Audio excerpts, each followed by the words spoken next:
Hello, Lady Arcaders. You are watching Trap Mode, and if you're wondering what that is, they are bite-sized showcases. To show off various things in gaming, whether it's speedruns, jewelry that you like making related to the game, like some town and Animal Crossing, things like that. If you're curious about any of that, definitely feel free to, I think it is type, I think it's exclamation AM if I remember it correctly. Hopefully I'm...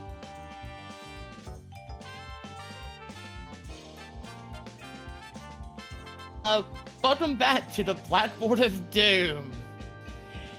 Professor Bun, or BunniestBunRena, as she is also known, does a deep dive into lore of different games in this series, complete with a gradually drawn visual accompaniment on her Blackboard of Doom. Padded pendant. For today's showcase, she'll be exploring the life and times of one of the brightest lights in history, SAMUSARAN, and her fight against the Metroids. But before we throw it to her, I'd also like to announce that the Lady Arcaders Super Showcase is back. We're fundraising for CARE from July 25th to 28th. Our Super Showcase is a charity talent event. You're welcome to submit any type of showcase, so long as it's game related, much like the Trap Mode. Do you want to go fast? Do you want to show off like a mural, compose some music, bake a pie? Show off some game skills? Submit it to our showcase. We'd love to show you and your talents. Submissions will open now until Sunday, May 5th at 11:59 p.m. Eastern Time. You can type exclamation LASS in chat for details. Also, we have volunteer submissions open for our first in-person speedrun event, Lady Arcaders Out of Bounds Toronto. This takes place on June 18th, 2004 at Seascape Sci-Fi Bar and Cafe in Toronto, Canada. We'll be streaming this online to our Twitch channel. Applications for on-site and remote volunteer positions are still open until April 14th. This is being done in participation with Toronto Games Week 2024, a celebration of playable arts and culture running from June 13th to June 19th. More details and links to be found on our website at ladyarcaders.com. And with that, I think we are good to move this over to Professor Bun. So, Rena, feel free to take it away. Oh no. I have to speak again? What have I done to myself? Hello everybody! I'm back! Whether you wanted me to be or not. I return once again to do another one of these, because I know we all always have a fun time with them. And today the pressure is on. Today, the pressure is really on. Because if my students would like to introduce themselves, and I use students with heavy asterisks. Hello everyone, I'm Metroid Crime. I'm super happy to be here for the Metroid Unhinged Rant. You might notice that I'm a Metroid fan. And I'm Mina, and I also really like Metroid and Metroidvanias, which is not something you would think, given that my entire brand is I only play rhythm games, but actually I also play a lot of Metroidvanias in secret, and this is how you find out about it. I am also tangentially familiar with several Metroidvanias, but since I did not introduce myself as the host earlier, I am BeamQueenSol. Not much else really to say here, other than I guess it is Metroid Prime Time. Hell, she's got Metroid in the name. I'm a little nervous. You got this. I'm so excited. I'm so excited to see what I don't know about Metroid, actually. Oh. Please let that be true. Please let that be true. I don't know what I'm gonna do. Like Captain N comics. Oh. One of those deep cuts that aren't even canon anymore. I don't know what I'm gonna do if I get actually more than one time today. That's gonna be a devastating experience to the ego. Let me tell you. But yes! Let me give it a stretch. I got myself some glorious, as the packaging will tell you, Swiss white chocolate with honey and almond nougat Toblerone. But today's a big treat day for me, so I'm enjoying some decadence for a little bit. Sorry, I don't have pizza for you this time. I ate it all.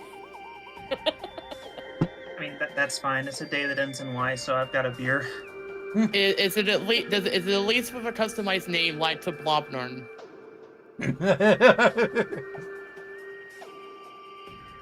Yeah, that one. Anyways. It sounds like everyone here has already played a Metroid game. Which is already scary, but that means I don't have to go into any gameplay details. So I get to save myself at least that. And we could jump right into the lore trademark. Which is fine, because, honestly, I'm gonna keep it 100. All the interesting lore happens, like, around the games and not in them. And there's definitely some weird stuff going on, especially with the earlier games. To start ourselves out, we start at the beginning of the timeline. People think the timeline is confusing. I've had multiple people tell me that they have no idea what the Metroid timeline is. I assure you it's not that confusing. I promise. Just, we're gonna keep it in check here. And we gotta start out with Zero Mission. And I say Zero Mission because it's way less confusing than Metroid. Because if I just say Metroid, it's gonna get kind of weird. But it's the events of the first game. The NES game, soon to be a GBA game as of 1990, whenever the game released. So, we must first introduce our two main factions of the story, neither of which our main character is a part of. So, first, we have the Galactic Federation. We're in space, by the way. I didn't know if you knew this already, but this story takes place in space. So we have... Space. I love space. It's a great backdrop for big explosions. But we have the Galactic Federation, who is going to be omnipresent throughout the entire narrative. They are essentially space police, basically. They are a sort of like large governing faction that is inhabited, from what we see, mostly by humans, but also works with a bunch of non-humans as well. So they're filling out their diversity quota a little bit. Not that much, but I mean, you know. It's interesting though, because we don't actually see anyone like wearing a Federation suit that's not human. So it's a little weird. And generally, you're not going to get the greatest vibes from the Federation. Probably because they are space police. Yeah, But... no, all cops is all cops. Yeah. Exactly. But I promise that the writing is actually quite nuanced. We'll get to there. For now, though, they're the good guy, space cops, stop the bad guy. For now. That'll change actually quite quickly. But our other faction, the second faction, is the Space Pirates. They are also going to be mostly present throughout the timeline. There will be like some small exceptions where they don't really matter as much, but generally they'll be in the background like for most of the story. They're usually the inciting incident. And there are a few other things, some factions that don't exist, but we'll get there. We need to talk about Chozo. Chozo. Big space birds. The The big space birds are very important because if you've ever played any of like the new Zelda games or like anything like that, they're basically the Sheikah, you know? They went around to like every single they went everywhere and put all their cool technology everywhere, and it's way better than anything we have right now. So there are cool space alien nomad types, all that sort of thing. They're kind of like the Outer Wild aliens, you know. They're basically that. And the way these three factions semi-interact, the Chozo don't interact with a lot of things. We'll get there. You're gonna be hearing a lot of "we'll get there," because the timeline's strangely cohesive. It's really weird how cohesive the timeline is, actually. But the way these three factions interact with each other is going to make up the majority of the background narrative for most of the games. Case in point, Zero Mission. Starting out here, we get to introduce our main character, SAMUSARAN. And now we have to go even farther in time, because we gotta talk about our lovely lady of the evening. Samus is... Okay, we're gonna talk in terms of Zero Mission, and we're gonna go from there. So, Samus is basically a human. We'll get there. Basically. Basically a human. Well, yeah. That is certainly one way to say that she's trans, but go on. That she's basically a human.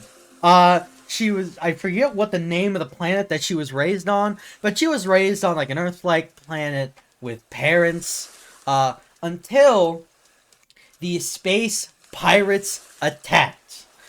Bad news bears. The space pirates attacked her home village, and with that, Ridley, one of the main bad guys, pretty much the leader of the space pirates, Asterisk, we'll get there, led the invasion on, her home planet, and Ridley killed Samus's parents. Oh no!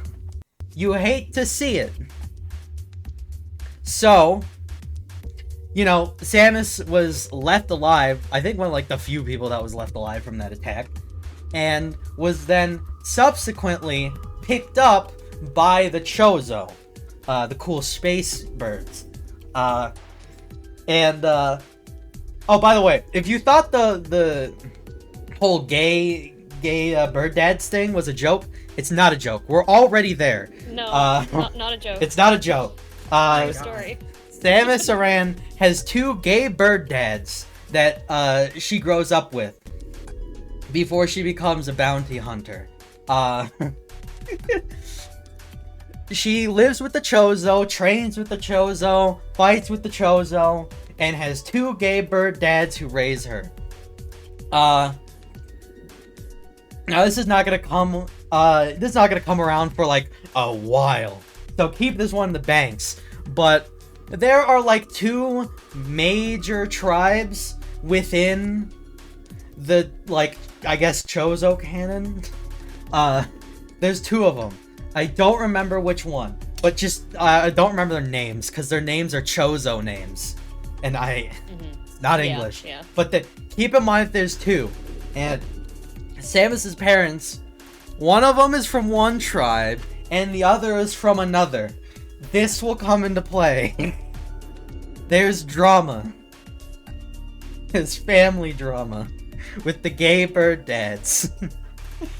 But it is from the gay bird dads that Samus is given the power armor. If you ever seen Samus with the power armor, that's where it comes from. It comes from her gay bird dads. And I believe in order to interface with the, with the power suit, she needs to have at least like some Chozo in her so that, the suit will recognize her. So both of her gay bird dads give her a little bit of their DNA. They give her the Chozo DNA so she can interface with her power suit. And that gives her the cool Chozo power armor with the cool cannon. How cool is that? And then all the birds die. Sorry. Maybe I shouldn't have laughed at that, but it's very good. Yeah, that's kind of a. And then they died. Yep. Time jump, all the Chozo die. Every single one. We'll get to that. All the Chozo die. It's very unfortunate. There's a whole wide-scale thing. We'll get to it, but all the Chozo are wiped out. They go extinct. And they leave behind their technology. And so Samus is sort of left to fend for herself in the, outer space. And she ends up becoming a bounty hunter to, make the paychecks, basically. Since, I mean, she's basically an orphan now, that not only did her gay bird's dad's, but her gay bird dad's dad also died. So... yeah, she's like double orphaned at this point. yeah, she lost all potential dads.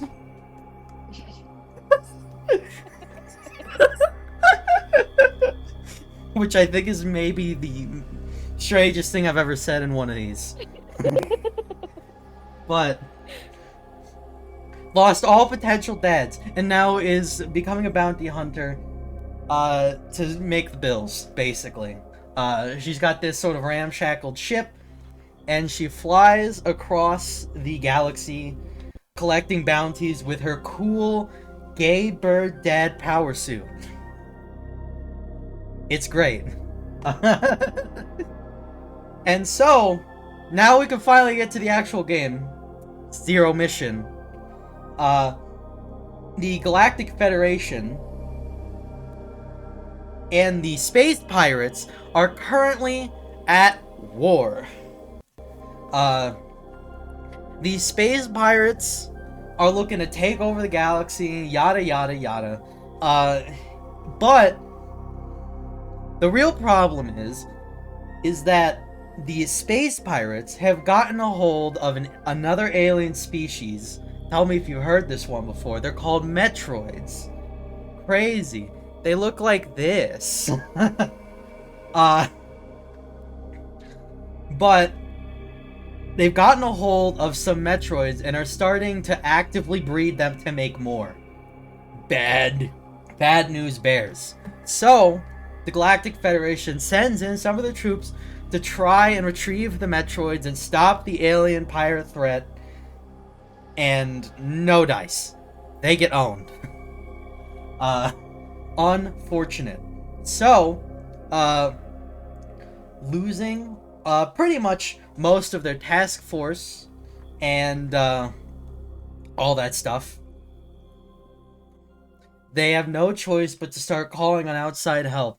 And the first person they call is, of course, SAMUSARAN, because she's really, really good at killing things. Like, reportedly, really, really good. So,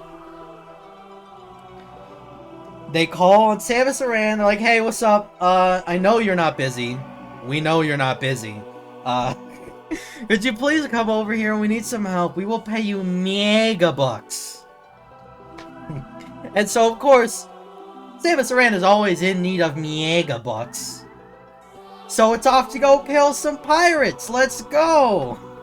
So, she touches down on the planet Zebes. I'm going to remember the planet names, or at least I'm going to try, because they do matter, because we'll get to it. But touches down on planet Zebes to take out the space pirates. And there's a few big players in the space pirates. Of course, we have Ridley, basically the head of the space pirates. We're going to be seeing Ridley a lot. I'm sorry if you were concerned about that. We have Kraid, who is also a big player within, like, one of the big heavy hitters of the space pirates. Kraid, my beloved. There's some weird stuff going on with Kraid. We'll have to talk about it. There's some weird stuff going on Yeah, with Kraid. Kraid has some good stuff. Good stuff to talk about with Kraid. That's Yeah, one of my favorite genders for sure. absolutely.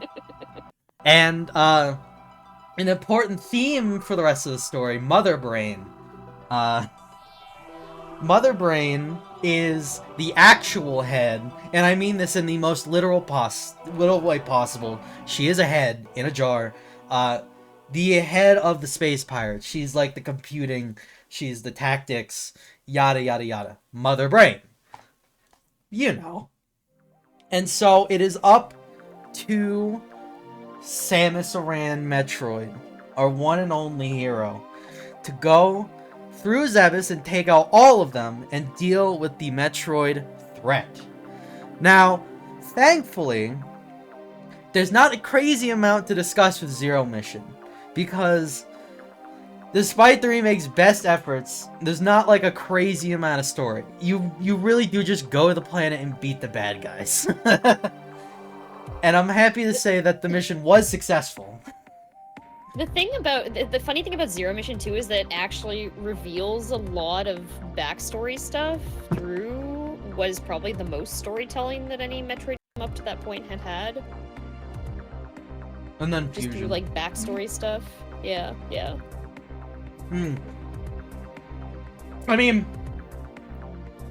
Zero Mission is partially why we know about the gay bird dads. Yeah.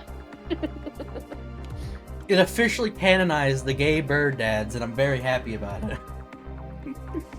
There's you go to some Chozo ruins, I believe, like right at the end of the game. Why am I saying I believe? I speedrun this game. I know.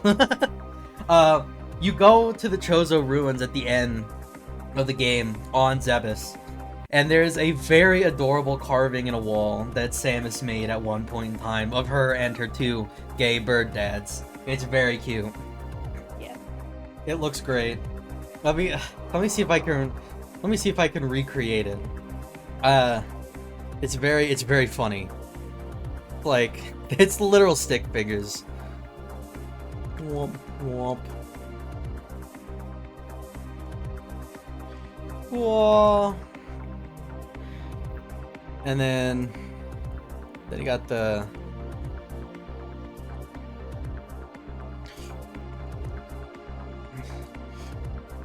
oh, I can't draw gay bird dads.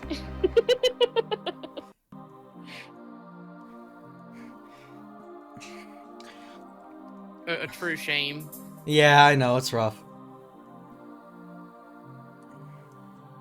You have to give them a little pride flag so we know they're gay.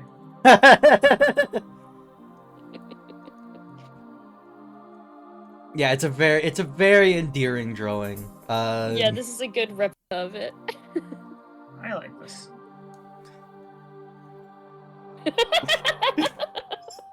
Oh, thank God. Perfect. There Now we we know for sure that they weren't just roommates.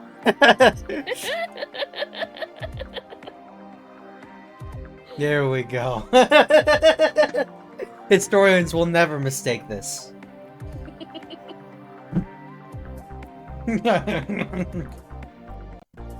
But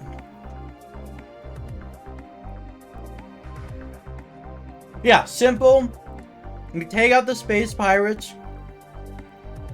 We kill Raid and Cridley. Raid and Cridley? Oh no. We're so unhinged. Let's go, baby. We kill Kraid and Ridley. And Kale, of course. They're not coming back. They're dead. Yeah, forever. Of course. And we kill Mother Brain next. How exciting. And of course, you know, Mother Brain tries to self-destruct Horian, which is the place where they're breeding the Metroids. And you get out of there, and there's a countdown sequence. It's iconic. You've seen it. And then get out of there. Woo! And there's some added stuff in Zero Mission. That explains the difference between Samus's ship, which is interesting. you take off on your ship and you get shot down by a space pirate. Then you have to do like a stealth mission. And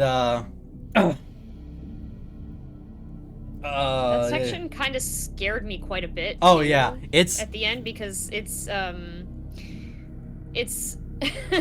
game does not respect doors. The enemies do not respect doors. They do not. They do not respect the door boundary. It's very scary. Which is actually very cool because then that'll come up later in later games as a game mechanic. That's gonna take a while, unfortunately. Yeah. Remember it for later. That's another pin. But yes. Then you go through the stealth section, you get your suit back, and then you beat up Ridley, but it's a robot. Classic move. And then you actually escape. It's not anything that crazy, but it does make the 100% run longer, so I have to mention it. But thankfully, we could pretty quickly move on, because that's kind of it for our first Metroid game, because it was like an NES game. They weren't planning yet, they weren't cooking. But we actually have something real interesting coming up. As we all know, Metroid 1 did get a sequel. I'm sure you've heard of it. It got a remake kind of recently. And it did kind of change the landscape a little bit. That's right. We're moving on to Metroid Prime. You guys know Prime, right? That's what you were expecting to go to next? Yeah, of course. Yeah. I know Metroid Prime. You guys know Metroid Prime. That's exactly where you're expecting to go. It's Metroid Prime time. How exciting! There's a weird gap here where the Metroid Prime games fit in, so I get to talk about the Prime games really early. How exciting is that? There's some weird stuff in here.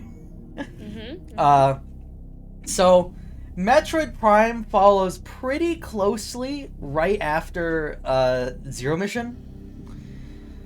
It basically, Samus is like off doing her own thing. She gets another mission to go to like broken down ship, or like an abandoned ship. It was abandoned. To go check out something that's going on there, and she is ambushed by the space pirates. Oh no! And then she loses all her stuff. She lands on the planet Talon 4. It's Talon 4. Yes. She lands on Talon 4 without any of her items, because she can never land with any of her items. Very important. And then she's off to go essentially recuperate and see what the space pirates are doing on this day. Them darned space pirates. They're actually doing something kind of interesting. Talon 4 is going to be our first introduction to a material that's going to be important for 3 whole games. 3 whole games, and then we're never going to hear about it again, really. It's called Phazon. Now, Phazon is essentially nuclear waste. Let's get real with it. Phazon's nuclear waste. It's space nuclear waste. They made a game about, like, nuclear radiation. So, the space pirates, some point either between Zero Mission and Metroid Prime, or sometime before Zero Mission, landed on Talon 4 before Samus did. And they started doing experiments with this weird Phazon thing that they found in a weird crater. Of course, everything goes wrong, because why would it go right? It's the space pirates. There's no way they know how to handle space nuclear waste. So, they start experimenting with it, They start dipping their own homies in it. They start putting it in stuff. And they even take a few Metroids and start... Yeah, get a little exposure in there, you know, it's like a quirky little thing. And everything starts to go wrong. Everything starts to go very wrong very quickly. And everything starts getting out of hand. And eventually, the Space Pirates kind of abandon the directive. Like, bad idea. And so they sort of leave the plan alone a little bit. They're still keeping their eye on it, just in case it makes something dangerous. They love that. And... now... One of my favorite things is the fact that you can read the Space Pirate entries throughout the game. They're so like funny. Their logs. They're so They're funny. so funny. You have to play this game. It's so good.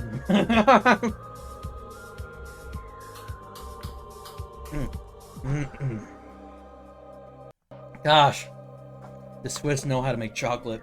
Especially when it's not technically chocolate. Delicious. So... Samus lands on Talon 4. And now has accidentally thrust herself knee deep into like a situation that she was not signed up for, which is always fun. It's gonna be happening a few times. Basically every Prime game has Samus like signing up for something and then it getting way out of hand for no reason, and now it's her job. Classic Metroid stuff. So Talon 4 is actually pretty close, like in resemblance to Zebes or Zebes. I'm gonna keep pronouncing it differently every single time I bring up this stupid planet. I'm sorry. I honestly don't know the pronunciation either. I've been calling it Zebes. Nobody does. I'm convinced nobody knows. It's a complete toss-up depending on who you ask. It's great. I love it. They've never clarified. When in doubt, go off of Japanese, and the Japanese pronunciation would be Zebus. Zebus it is. I can't wait to not do that. Yeah, I'm sure Sakamoto is going to call you a Bakagaijin and tell you it's not pronounced like that, but, you know, whatever. That's a problem for future us. I don't know if Sakamoto will be doing anything. We'll get there. But, Zebus and Talon 4 are pretty similar, actually. And they actually have, they've got some interesting similarities between them. Of course, they also have some Chozo ruins on there, of course. It wouldn't be a planet in a Metroid game if there weren't Chozo there, inexplicably. Who knows how they got there, but, like, sure. But... it's actually another fairly straightforward mission. Nothing crazy goes on. It is essentially Samus getting back her stuff and investigating the Phazon. There is an interesting area, though, as you do get to go into the Phazon mines, where they started, you know, experimenting, as one would call it. And you get to see all the weird stuff they did. Like dipping their homies in the Phazon. Why did they do that? Nobody knows. And, you also get to see the weird Metroids they made. They made a few weird Metroids with Phazon. That actually, strangely enough, not weak to ice. So... Yes, the Metroid Prime, baby. Let's go. Yeah, they got it. That's why they call it that. Oh, yes. Speaking of the Metroid Prime, as we get to the end of the game here, we will be introduced to one of our many main antagonists of the series, the Metroid Prime, the one and only. Turns out the homies were really dipping in some wacky Metroids into that Phazon stuff, and it got way more out of hand than I think they even knew. And so they accidentally created, like, pretty much like a Fallout super mutant, except it's a Metroid. And it's a big spider. Let's see if I could draw the big spider Metroid Prime. I don't think I can, but like we're gonna give it a shot. No, I don't dip my friends in radioactive sludge usually. Not my first idea. It's like one of these kind of things. And then Yeah, that's basically what it looks like. yeah, it's like it's just close enough. He's got like a big smile. Yes, and the eyes are in here for some reason. Ugh. Gross. I hate it. Yeah, if y'all haven't played Prime before, like the Phazon Mines is when Retro says, "Oh, by the way, this is also a horror game," because it gets real creepy about that point. Like even more so than it already was. That game is terrifying. Oh, look at that weird fella. This is the. He's just a big guy. I love this. This is, I think, maybe one of the worst drawings I've ever done for this the Please, series. no, this is amazing. Just hang it in the Louvre. Thank you. Oh, look at that fella. And then we're gonna make a. Cause there's a. I want this on a T-shirt. Oh, look at this fella. Yeah, this is basically Metroid Prime. Like, if you squint.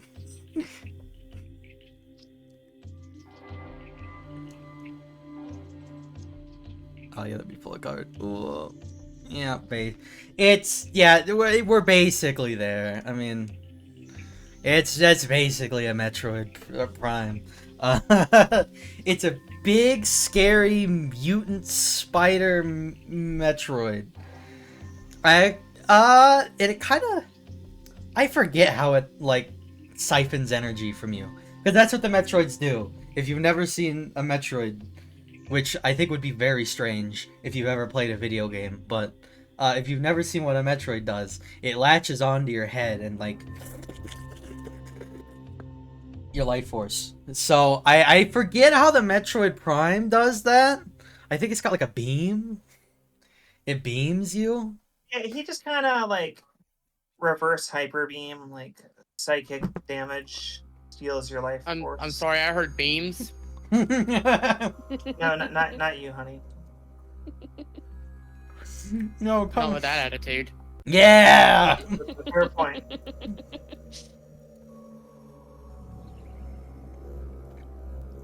But the strange Metroid Prime, of course, is defeated by SAMUSARAN. We're not going to see many SAMUSARAN L's here. We'll get to that. Oh! The chocolate's taking over.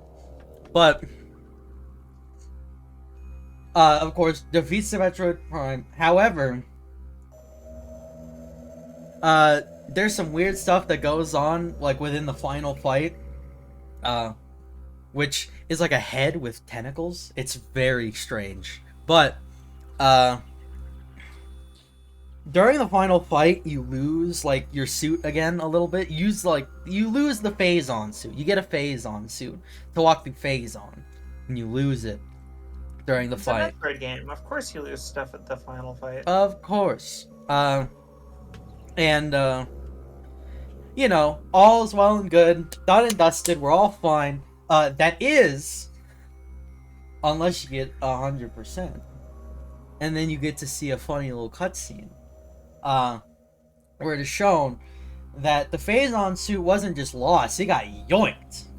The Metroid Prime has decided to, it's mine now, takes the Phazon suit, and is now going to be happily inhabiting it for the rest of 2 games. So we'll get there almost immediately. Don't worry, I won't leave you hanging for too long on that one, because we get to move on immediately to Metroid Prime 2.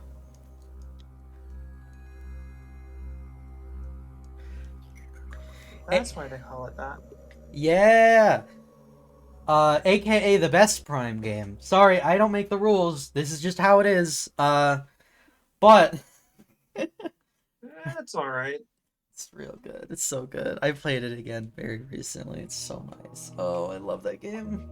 Yeah, It took me a long time to get through it the first time. I stopped playing halfway through because I was sick of the light dark mechanic, but honestly, like once I got Yeah. past that, it was very good. Yeah, honestly, like, gotta shout out Prime Hacks. The mod Yes. that like, turns it into like an actual twin stick shooter or mouse and keyboard shooter.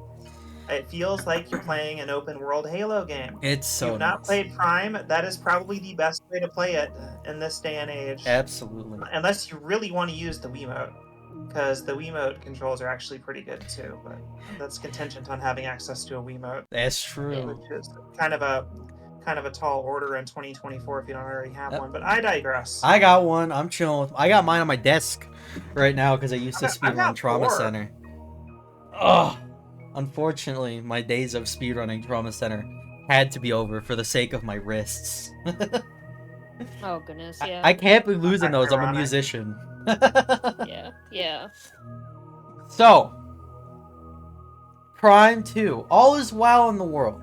Samus is investigating a strange signal coming from a strange looking planet. And as she tries to enter the atmosphere, it just completely burns up her ship. Crashes it. And now, oh no, she's stuck on another planet, having gotten herself into something very strange way overhead that she did not sign up for. Don't worry, I promise you'll only hear this like maybe one more time. But now that Samus is on the weird planet, we'll get to we'll talk a little bit about Prime Hunters soon. But we'll land on the strange planet with the strange things, and interestingly enough, this is not a Chozo planet. What? Yeah, this is one of the very weird few exceptions, and also one of the reasons I really like the game. This is not a Chozo planet. You don't really find Chozo stuff here. There's like a little bit. There's not really Chozo stuff here though. Instead, we have a new weird race of aliens that are not extinct. This is a weird one. This is a weird game. They're almost extinct. They're like getting there. But not extinct for now. They are called the Luminoth. And yes, they are moths. They are cool moth people. You forgot the weirdest thing. Yes. It's also the first time you get to interact with something in Metroid in a way that's not killing it. It's true. Because you can actually talk to some of them. You have to talk to a few of them. It's great. They're homies. Yeah. Like, you actually get to engage with people on an intellectual level instead of murking them as soon as you see them. It's great. I love it. Right? Mhm. It's so fun. I love the silly Luminoth people. They are just big moths, and they're very obsessed with light. It's very fun. They remind me a lot of like the stereotypical idea of like a Native American, because they're like very like spiritual and always thinking about like the light world and the dark world, which I'm sure you're gonna get to that in a second. Oh yeah. It's just like they're very like high on themselves, and I love that for them. They're a very interesting people. They're great. I love them. They're so cool. They really do roll. And they're currently at war. Oh no, it's happening again. They're currently at war for their own planet with a strange other alien race called the Ing, if I remember correctly. They came in, they decided to invade, and they brought with themselves a parallel dimension. I can't even ask questions about that. They brought with them a parallel dimension, or at least a rival created a strange parallel dimension. Something along the lines of that. The point is you swap between the light world and the dark world. It's Legend of Zelda. There we go. that happens. But the Ing, they're like a really strange, like parasitic invasive species. Presumably that invades a lot of planets. But they just happen to invade the one where it is, thematically appropriate to have a light and dark world. So, good on them. Thank you. Much appreciated. Makes my job easier. And they took all of the cool light that the moths like, and they took all the cool light, and now the moths are just kind of like, well, what the heck? What are we doing? And so it is now up to Samus again, as per usual.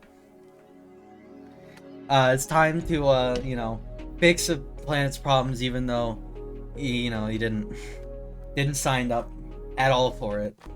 Just happened to land here and just can't get out. But it always seems to land down on her, so she must be used to it by now. And so we get to have a fun, exciting little romp through a new planet called Aether. I believe it's called Aether. I don't remember. Yeah, I don't remember it's A-E-T-H-E-R or if it's just E-T-H-E-R. It's one of them. I think it's A-E, yeah. Yeah. Aether. A fun romp around Aether. You get to walk between the dark and light world. However, it does bring an interesting sort of point to light.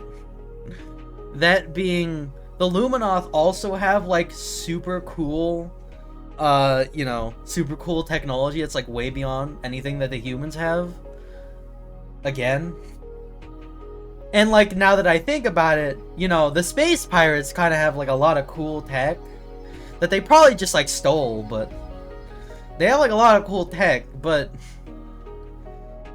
it's real strange how like every species that like isn't a human has like really cool tech, and the humans have like the most boring ships ever. What's up with humans? I know, right? Humans suck at making technology. Everyone in the Metroid universe is way ahead of like every single human, and for some reason the humans are the ones that get to be the space cops. It's very strange. Yeah. Absurd. I don't know, maybe they like spec'd all their points into weaponry. It makes sense. But my strange things about the Metroid universe. But throughout our adventure, we get to meet up with our friend, the Metroid Prime, again. Our lovely friends, the Metroid Prime, shows up in the form of Dark Samus. If you've ever wondered where Dark Samus came from, it's the Metroid Prime inhabiting a new shell, and is super pissed. Super annoyed about the getting defeated on Talon 4 kind of deal. Very annoyed. Ugh. And is now for sure out for revenge, or at least just to be at least a little annoying. So we get to fight with Dark Samus a few times. It's very fun, actually. The fights with Dark Samus are really good. They actually knocked it out of the park. It's super nice. So of course, Dark Samus is a thing now. Put that one on the pin board. It'll be coming up pretty soon here, but but yes, Dark Samus is real, and now a major threat that we will have to deal with. And you do deal with her by the end of the game. Asterisk. Because, no one ever dies in Metroid. No one ever does. I don't know what it is. People are immortal. But you defeat Dark Samus, and of course by the end you get to take care of the Ing threat. You beat them up. You tell them, no, please go away. Let the Luminov have their cool light. And, man, it's unfortunate. But, we defeat the Ing. Wow! The Luminoth are saved. I'm so excited to never hear about them again. It's very sad. They got fully isolated to this one planet. Never get to hear about anything they're doing. It's very sad. I wish they would come back. But, you know, now that, you know, the Ing are no longer a problem, they're like, okay, I guess we'll fix up your ship. And I guess you can leave. And, so, you know, tweak that, fix the ship, we're out of there. And there's no strange caveats either. How exciting! Metroid Prime 2, go play it, it's really good. Do you have to draw Dark Samus? Oh no. What Dark Samus is got like, is like Samus but insect. Ah. Yeah, pretty kind of creepy. No, I'm gonna draw Luminoth. Screw that.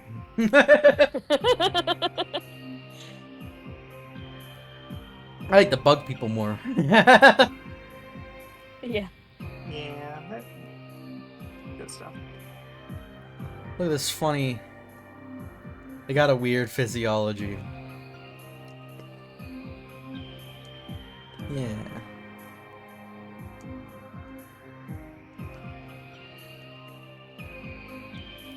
Yeah.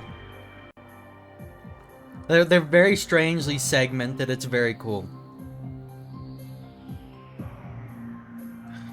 That's not great. Uh-oh. How lovely.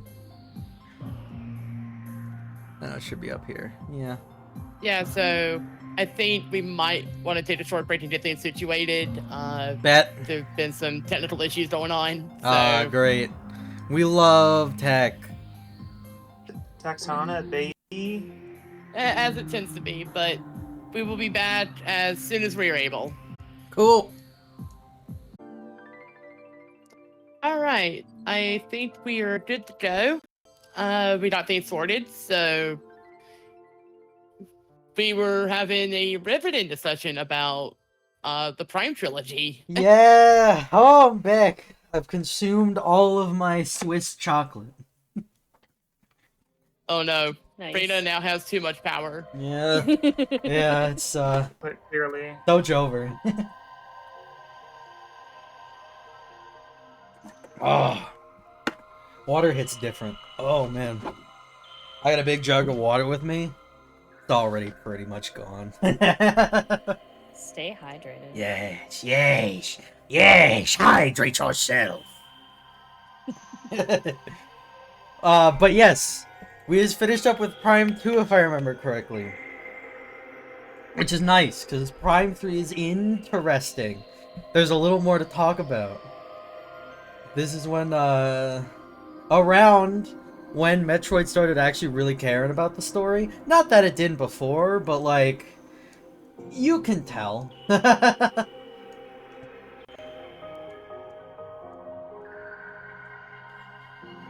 So, Prime 3. We are going to introduce the idea that SAMUSARAN is not the only bounty hunter in the entirety of the galaxy. No way. This is Whoa. this is crazy, I know. But No, I'm done. I'm checking out. I can't handle this. I know this is a lot. But there are other there are other bounty hunters out there. Which is what leads into the interesting little spin-off game Prime Hunters. It's a wacky stacky first-person shooter on the Nintendo DS. It's very unhinged, but it's super fun. I've been looking for like a good way to play it like with other people. I can't find it, but hopefully maybe I just haven't been looking hard enough. Deep down I really want to believe there's like a community of like competitive Metroid Prime Hunter players on the Nintendo DS that are still going strong to this day. I really hope. But, there are actually quite a lot of bounty hunters. It's pretty much, like a standardized a strangely standardized job within the universe. And we get to see a few of them, both in Prime Hunters and in Prime 3. I'm not gonna remember their names. But for Prime 3, we get introduced specifically to, I want to say, Rundus, Gendrea, and there's one other one. He pilots a mech. Is it Silas or something? I know it starts with an S. Is that? I don't know. Metroid. Yeah, I think it's Silas. Okay. Silux. There we go. Yeah. Is it Silux? Okay. Yes, Sylux. Well, I mean, we're not gonna be using their names all that much. I'm sorry to say. Yeah. But Yeah. but yes, our three three Metroid, not Metroid Prime Hunters, three bounty hunters that have all been called out by the Federation, including SAMUSARAN. So they're bringing out the big guns. They are discussing some interesting new, conveniently strange technology that they are starting to implement, called Aurora Unit, if I remember correctly. There's gonna be a lot of if I remember correctly. Names do not stick in my brain.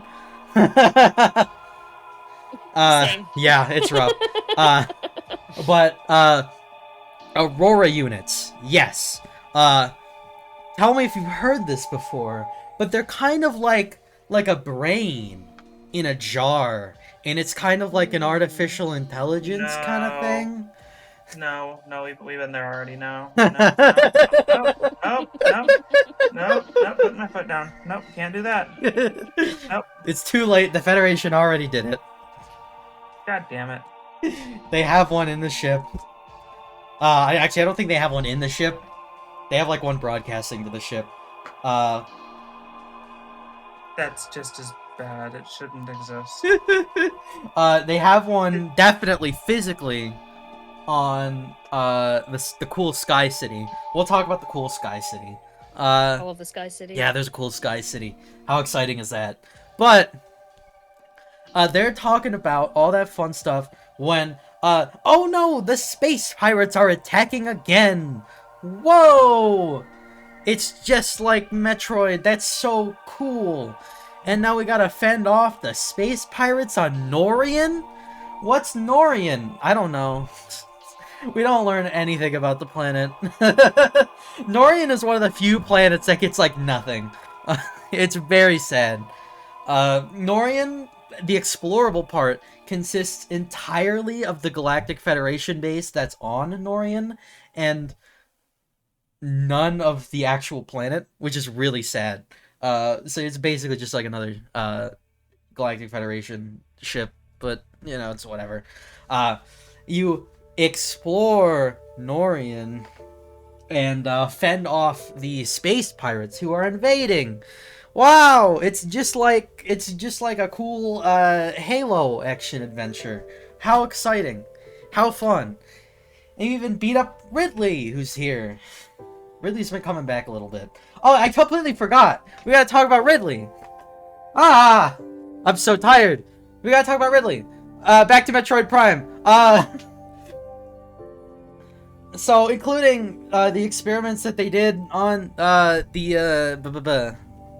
Metroids, they were also piecing together back Ridley. They put Ridley back together. They had the technology. They could rebuild him. So, they put Ridley back together with cybernetics. And now he's Meta Ridley. But not for long, because we're done with Metroid Prime. So we gotta swiftly go back to Prime 3, where he's back again! Because we don't actually see him, like, properly die in Metroid Prime. So it kind of makes sense that he's back. So they put him back together again, with more cybernetics. They rebuilt his wings and everything. And now he's Omega Ridley! So it's the final one. It's Omega Ridley. It has to be the final one. Yeah, definitely. Where can you go from there? Exactly. So they they put Ridley back together, and now Ridley's invade too. Wow, it's a cool action set piece. You fall down like a giant, you fall down like a giant reactor, and you shoot. It's very action adventure stuff. But don't worry, the twist is coming soon, because not only are the space pirates invading, there is a meteor on a crash course with Norian. Oh no! And it's theorized that maybe the space pirates are trying to make sure that meteor hits. Oh no! That's bad. Gotta go stop the meteor with the giant cannon. So, you go up to the cannon, and you're getting it all set up, and who shows up but Dark freaking Samus again, out of nowhere. Coming from the rafters with the folding chair. And I do mean this absolutely, because everyone gets bodied immediately. They take like one blast, and they all get owned. So this is our first rare SAMUSARAN L. One of the few. Samus Aran gets totally owned. But she is able to activate the cannon once Dark Samus voluntarily leaves. And so the day is saved. Even though like half of the facility is destroyed. And all your friends are dying. But the day is saved! So, now, Galactic Federation is now in damage control, because they just got attacked by space pirates, and it did not go so well. So, their solution to help out you and your dying friends is a new suit enhancement. You see, when you got blasted by Dark Samus, you didn't just get blasted by Dark Samus, you got infected with Phazon. You got hit with some of that radioactive stuff. And now you have like space cancer, basically.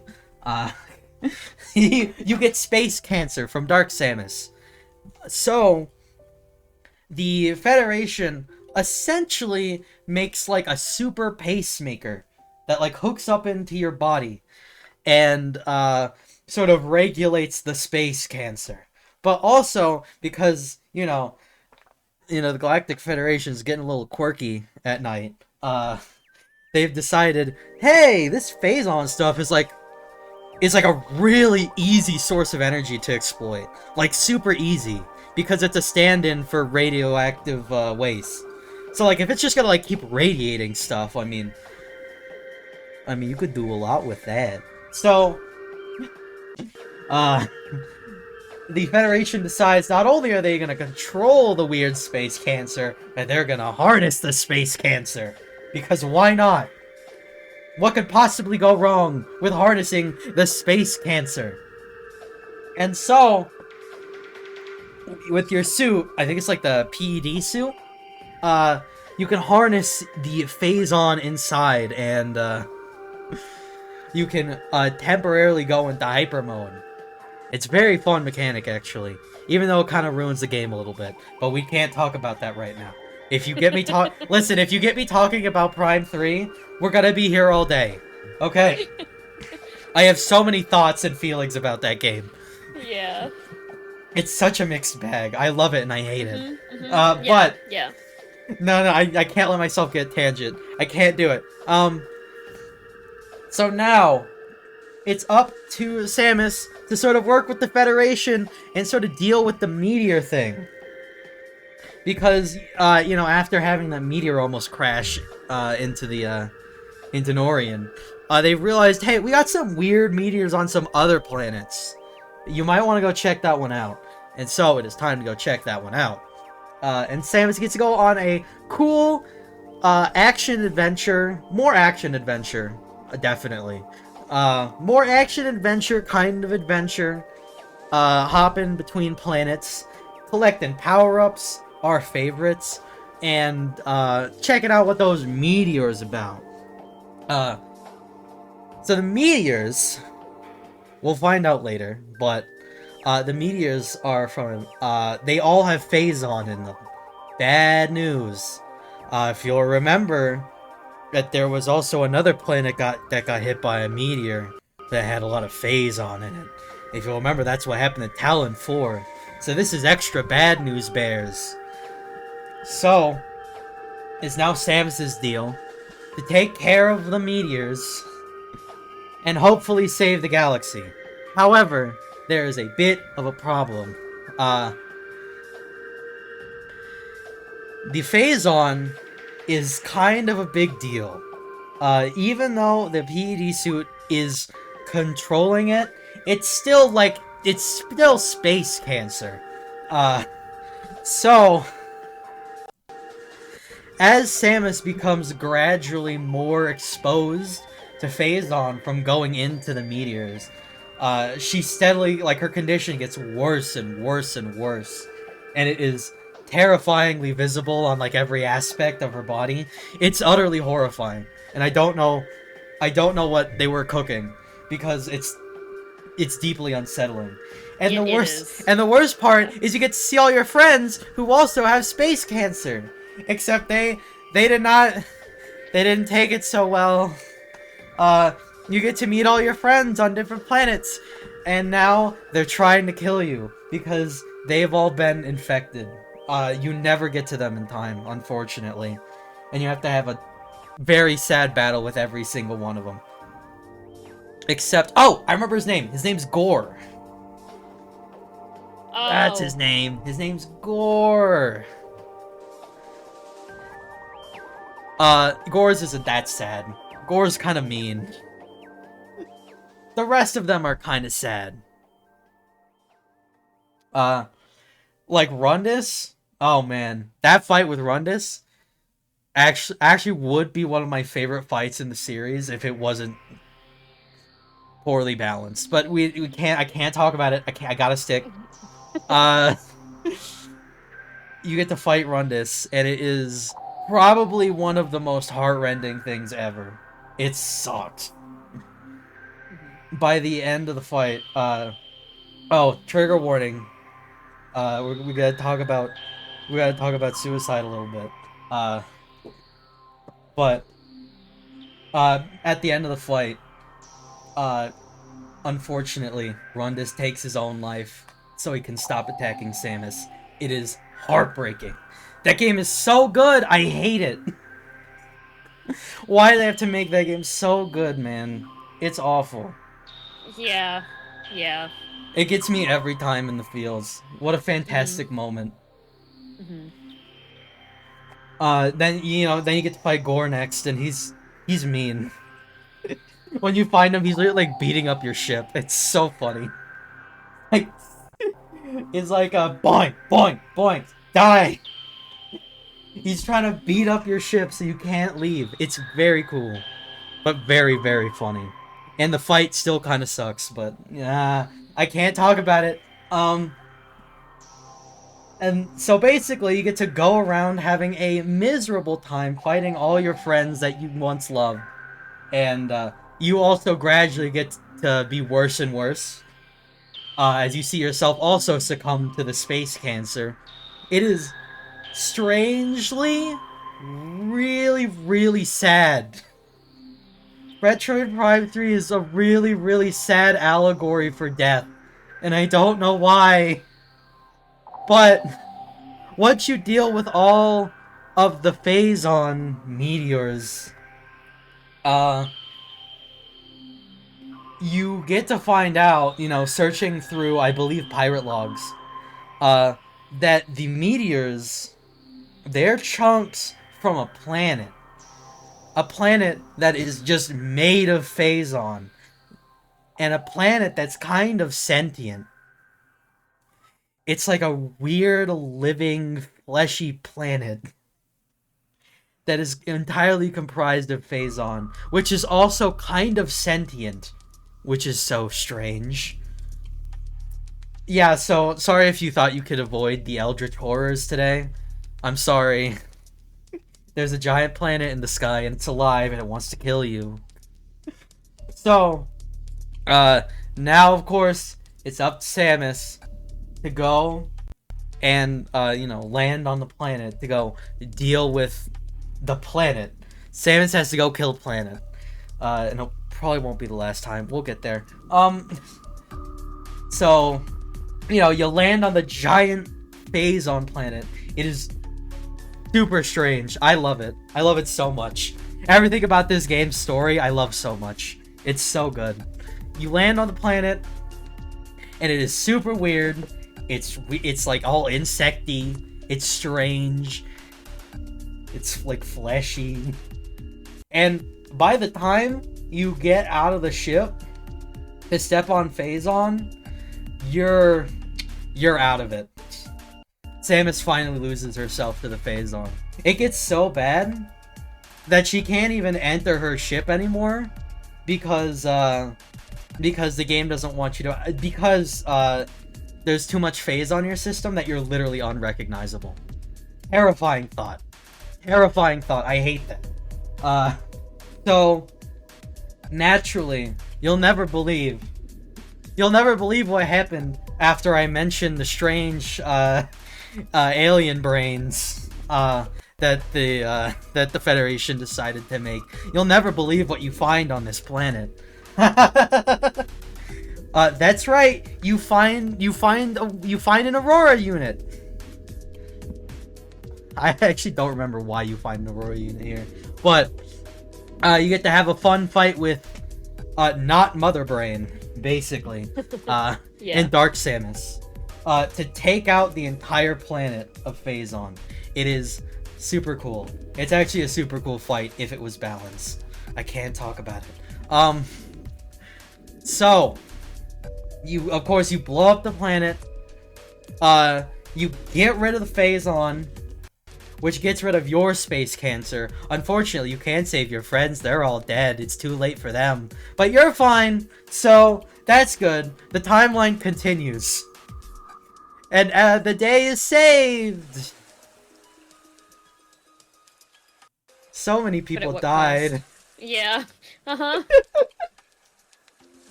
Prime 3 is a great game. I hate it so much.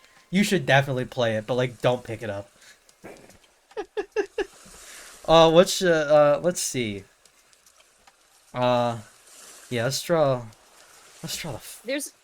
There's a really cool planet also in this game that you stop in. It's like a sky city that's all robotic and stuff. It is one of my favorite areas. Yes. In 3D Metroid games. Yeah. I believe, presumably, it was all built by the Chozo. Yeah. I believe that's the lore.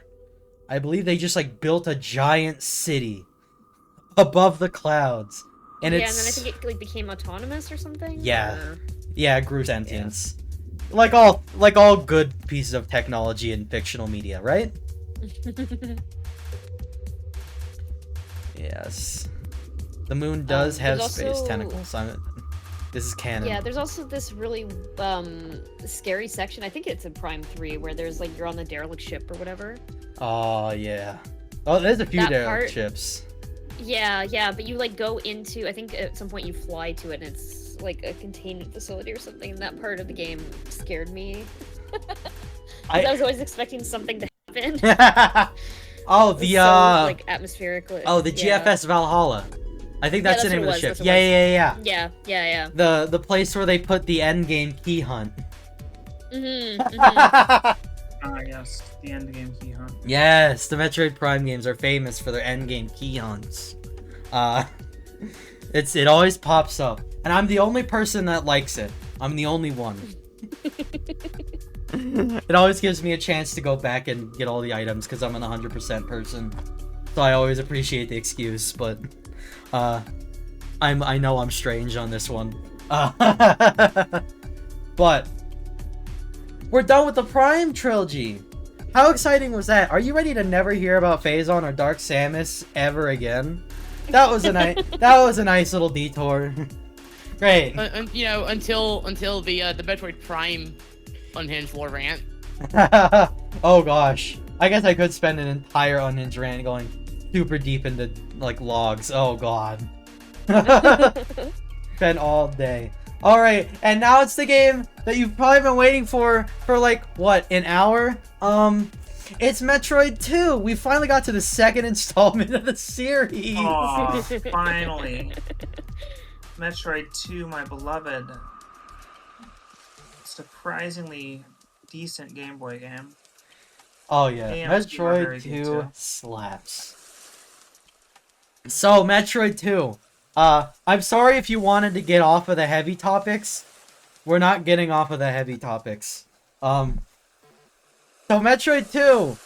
After everything that's happened before it with the Metroids, and for, you know, after Zero Mission, like, if the Prime games didn't exist, which at one point they didn't, but, you know, if, like, if the Prime games didn't exist, I might be like, this is a bit of an overreaction. But after the Prime games, the Galactic Federation makes the entirely, I think, somewhat reasonable response and says, okay, listen, Samus, we've been dealing with this Metroid thing for a while with the space pirates. They keep making Metroids.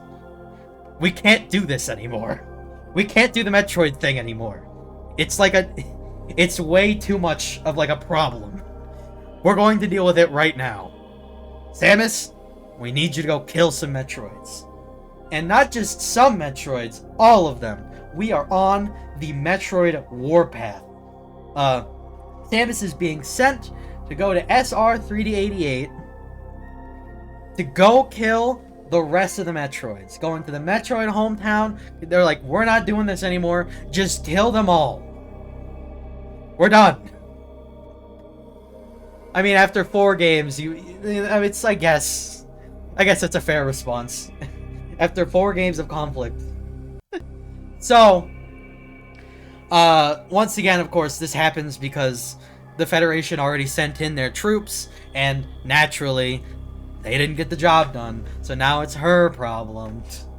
So, we actually get some insight into the Metroids and what their life cycle's like. The Metroids you all know and love, the little face hugger up here, look at that little guy. Aw, he's so cute. He wants to kill you all. So, that little guy is not actually really a Metroid. That is technically a Metroid larva. It's a baby Metroid. It's not really like a Metroid proper.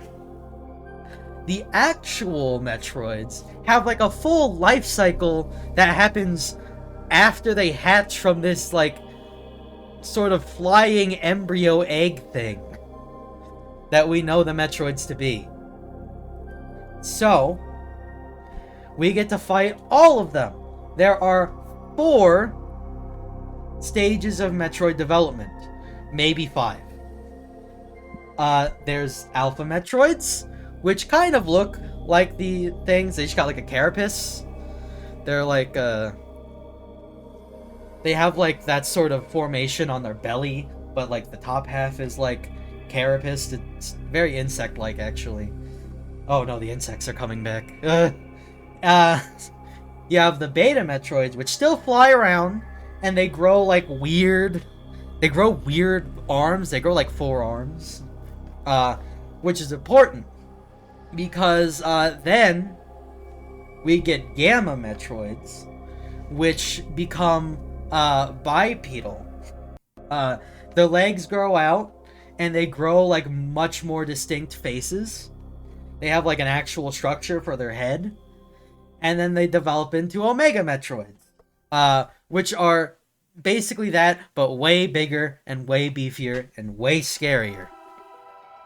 So presumably, the Metroid starts as a larva, slurps up any energy it could possibly get to fuel its growth, and then it steadily grows as an organism up to its, final stage, the Omega Metroid, and then probably dies out. Classic Metroid life cycle. We get to fight all of them. How cool is that? We get to go pretty deep into like the Metroid nest. It leads to some interesting things because all of the embryos closer to the outside are they're all alphas. and Zetas. And every closer you get to like the center of the planet, they gradually become more and more evolved, which I think is interesting. I think the implication on that one is that the Alpha Metroids on the outside don't have too much to like feed on, because the Metroids have kind of taken over the planet a little bit. So, but the Omega Metroids, they're like full. They've like feasted. They've feasted. I believe that's the implication. Yeah, I like that. I like that theory. And also, there's some interesting things around the Metroids that we will get to later. You're gonna have to put a pin in this. But the Chozo did try to control the Metroids on SR-388. And they did it with a weird... They did it with like a weird like poison mechanism. It trapped them in poison. I mean, I guess it kind of worked. But yes, the Chozo did try to control the Metroids. We will come back to this. It becomes very important later. But it's time to go on a rootin' tootin' eradicate an entire species from the galaxy adventure. How exciting! I know you all love that. So you go deeper and deeper into the Chozo facilities, and gradually, slowly but surely eradicate Metroid after Metroid until they're pretty much almost all gone. That is until you reach the very center of the nest, where we get to see some larvas again. The cute boys. How fun is that? The classics. But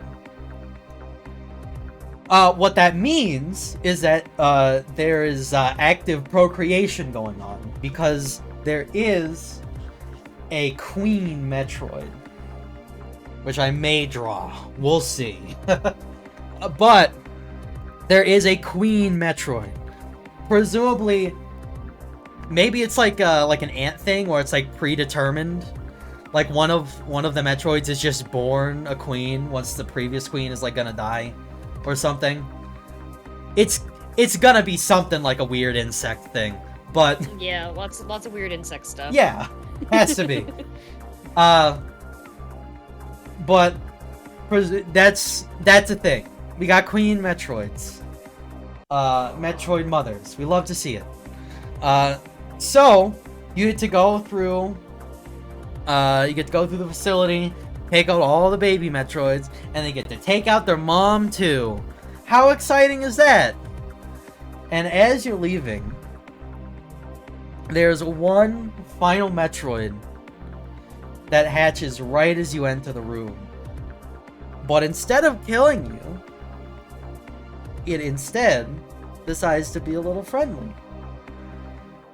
And Samus, in, I think, either one of the best or worst judgment calls in the entire galaxy, depending on who you are, decides maybe we shouldn't kill like all the Metroids.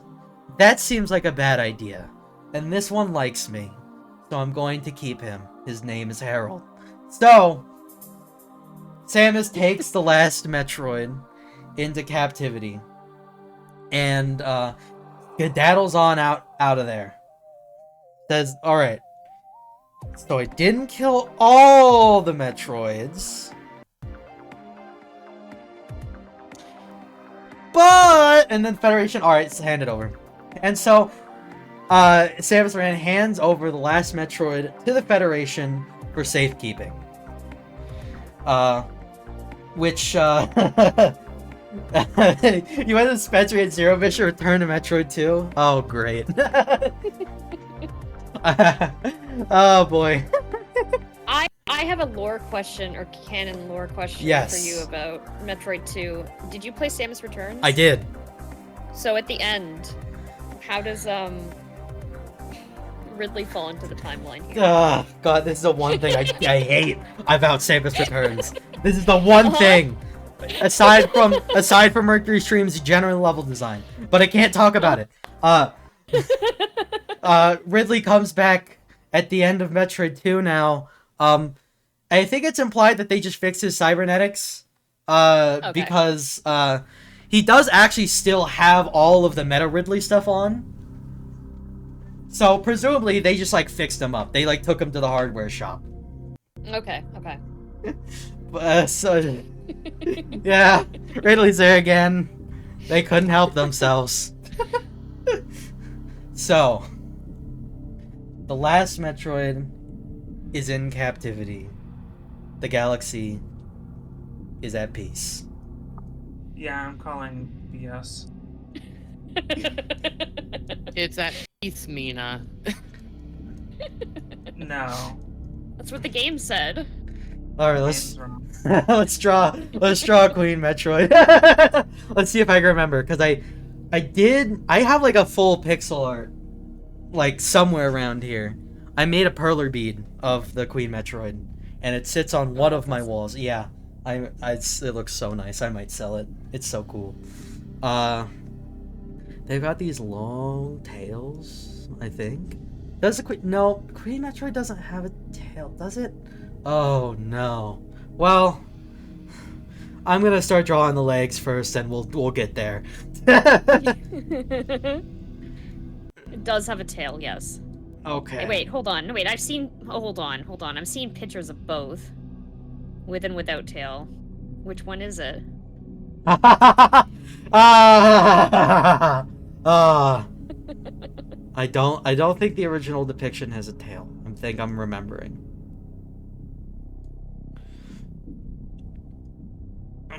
That is kind of looks like a dinosaur a little bit. Yeah. Very, very dinosaur-like.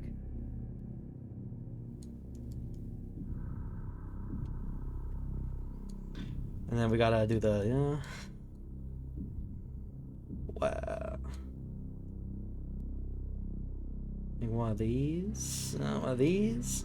And it's got plates. It's got plates. And it's got the weirdest neck in the world because it was the Game Boy.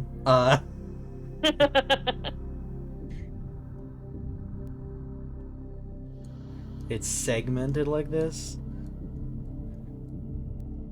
And then let's see if I could draw.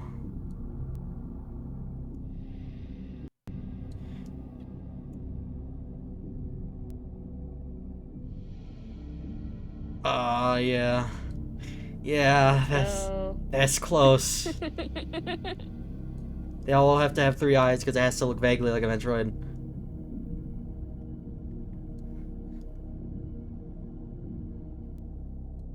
Yeah, that's a Mother Metroid. Yeah. There we go. Everything is right with the world. Alright, Super Metroid! The galaxy was at peace for like, 3 hours. Called it. Yeah, they tried. It was more like 3 weeks. But like, galactically, that might as well be 3 hours. The place that the last Metroid is being held is in Ceres Station. It's controlled by Federation, and they were keeping them there. Study that, take some samples, see what's up with the Metroid. Why do they do that thing? What's up with the Metroids? The scientists ask, innocently, knowing full well what is about to happen. As they get invaded by space pirates! What? This is a big shock. The space pirates... coming. The space pirates have gotten involved. Wow! So, the space pirates get involved and they steal the last Metroid. Just in time. I'm like... Samus gets there pretty much right in time just to see it get stolen. It's very nice. To confront old pal Ridley for 1, 2, 3, the 5th time. As the baby Metroid is taken away, and you know where they're taking it. That's right, they're taking it all the way back to Zebes. So we're going back to Zebes for Super Metroid. They take it back to Zebes where they have installed another plant, another mother brain. They did it again. And, they've got another Ridley, clearly. And interestingly enough, they have another Kraid. There's something interesting going on with the Kraids that I have to bring up now, though. Kraid is never shown having been, like, rebuilt with cybernetics or having been reconstructed in any way. However, he will appear at least one more time within the series after this. And it really begs the question, is Kraid like a person or a species? Because we never see or have mentioned at all of Kraid, like, coming back in any reasonable way. He just shows up. And he looks pretty much the same across almost all of his incarnations. So, this is full, like, I'm just thinking out loud here. But my take on it is that Kraid is definitely not a person. Kraid is 100% a species. It's a species of, like they're Kraids. It's not well, like...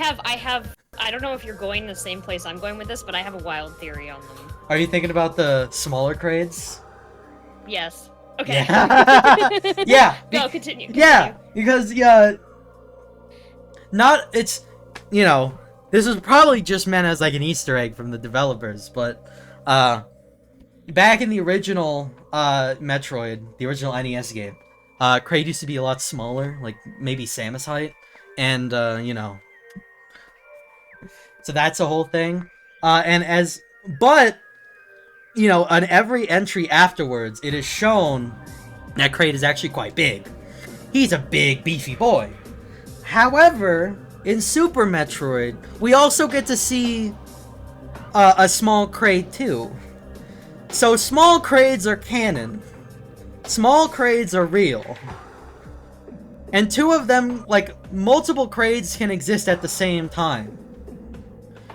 So, considering one of them is a small Kraid and one of them is a big Kraid, I have a bit of a hunch that, like, Kraid is just like a species. It's just like the Chozo. Like, when we say a Chozo thing, like, when I say Kraid, I'm referring to a species and not an individual, which I think is super weird. But, like, it's the only reason I can explain why Kraid keeps showing up. It's the only way. Yeah. Yeah. The other thing that I found really interesting is that Kraid makes bird noises.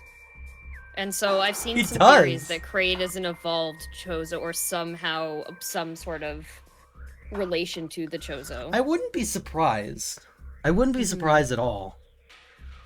Hear me out. What if Kraid is the gayest, birdest dad of them all? That's a theory. Oh, we are in the sauce. I love it. It tastes delicious. So yeah, something weird's going on with Kraid. I don't know what. There is actually some interesting behind the scenes details about Prime. Originally, along with Meta Ridley, there was supposed to be a Meta Kraid as well. There was actually like a not like a fully rendered. They had a model in the files of a Meta Kraid, and it doesn't really function. It's got a weird helmet over his head, and it's got rocket launchers. But, maybe at one point Kraid was supposed to be, like, sort of like Ridley is, where just, like, they keep building him. But, unfortunately, that is cut content, so I cannot bring it into the canon. But that is something to note. They did have plans for that. It just never made it into the final game for Prime, which I think is a shame. I think that would have been a really cool fight. Alas. For now, Kraid is a species. But Kraid's back! Wow! And, we have a new friend. Not really a friend. He just kind of incidentally happens to be here. Fantoon! Fantoon is here! I don't know what's up with that. He's just kind of like a ghost. It's actually very strange. Yeah, it's strange even in universe. Well, I mean, actually, that's not true. There are ghosts in universe. There are ghosts in universe. They're strangely canon. They're weirdly Yeah. canon. Ghosts, Yeah, for sure I'll see your exist. Phantoon, and I'll raise you Nightmare. Oh, we'll get there. Oh, we'll get there. Oh, oh, I can't wait to draw that one. But, yeah, Phantoon is here. He's like a ghost, and he doesn't like super missiles.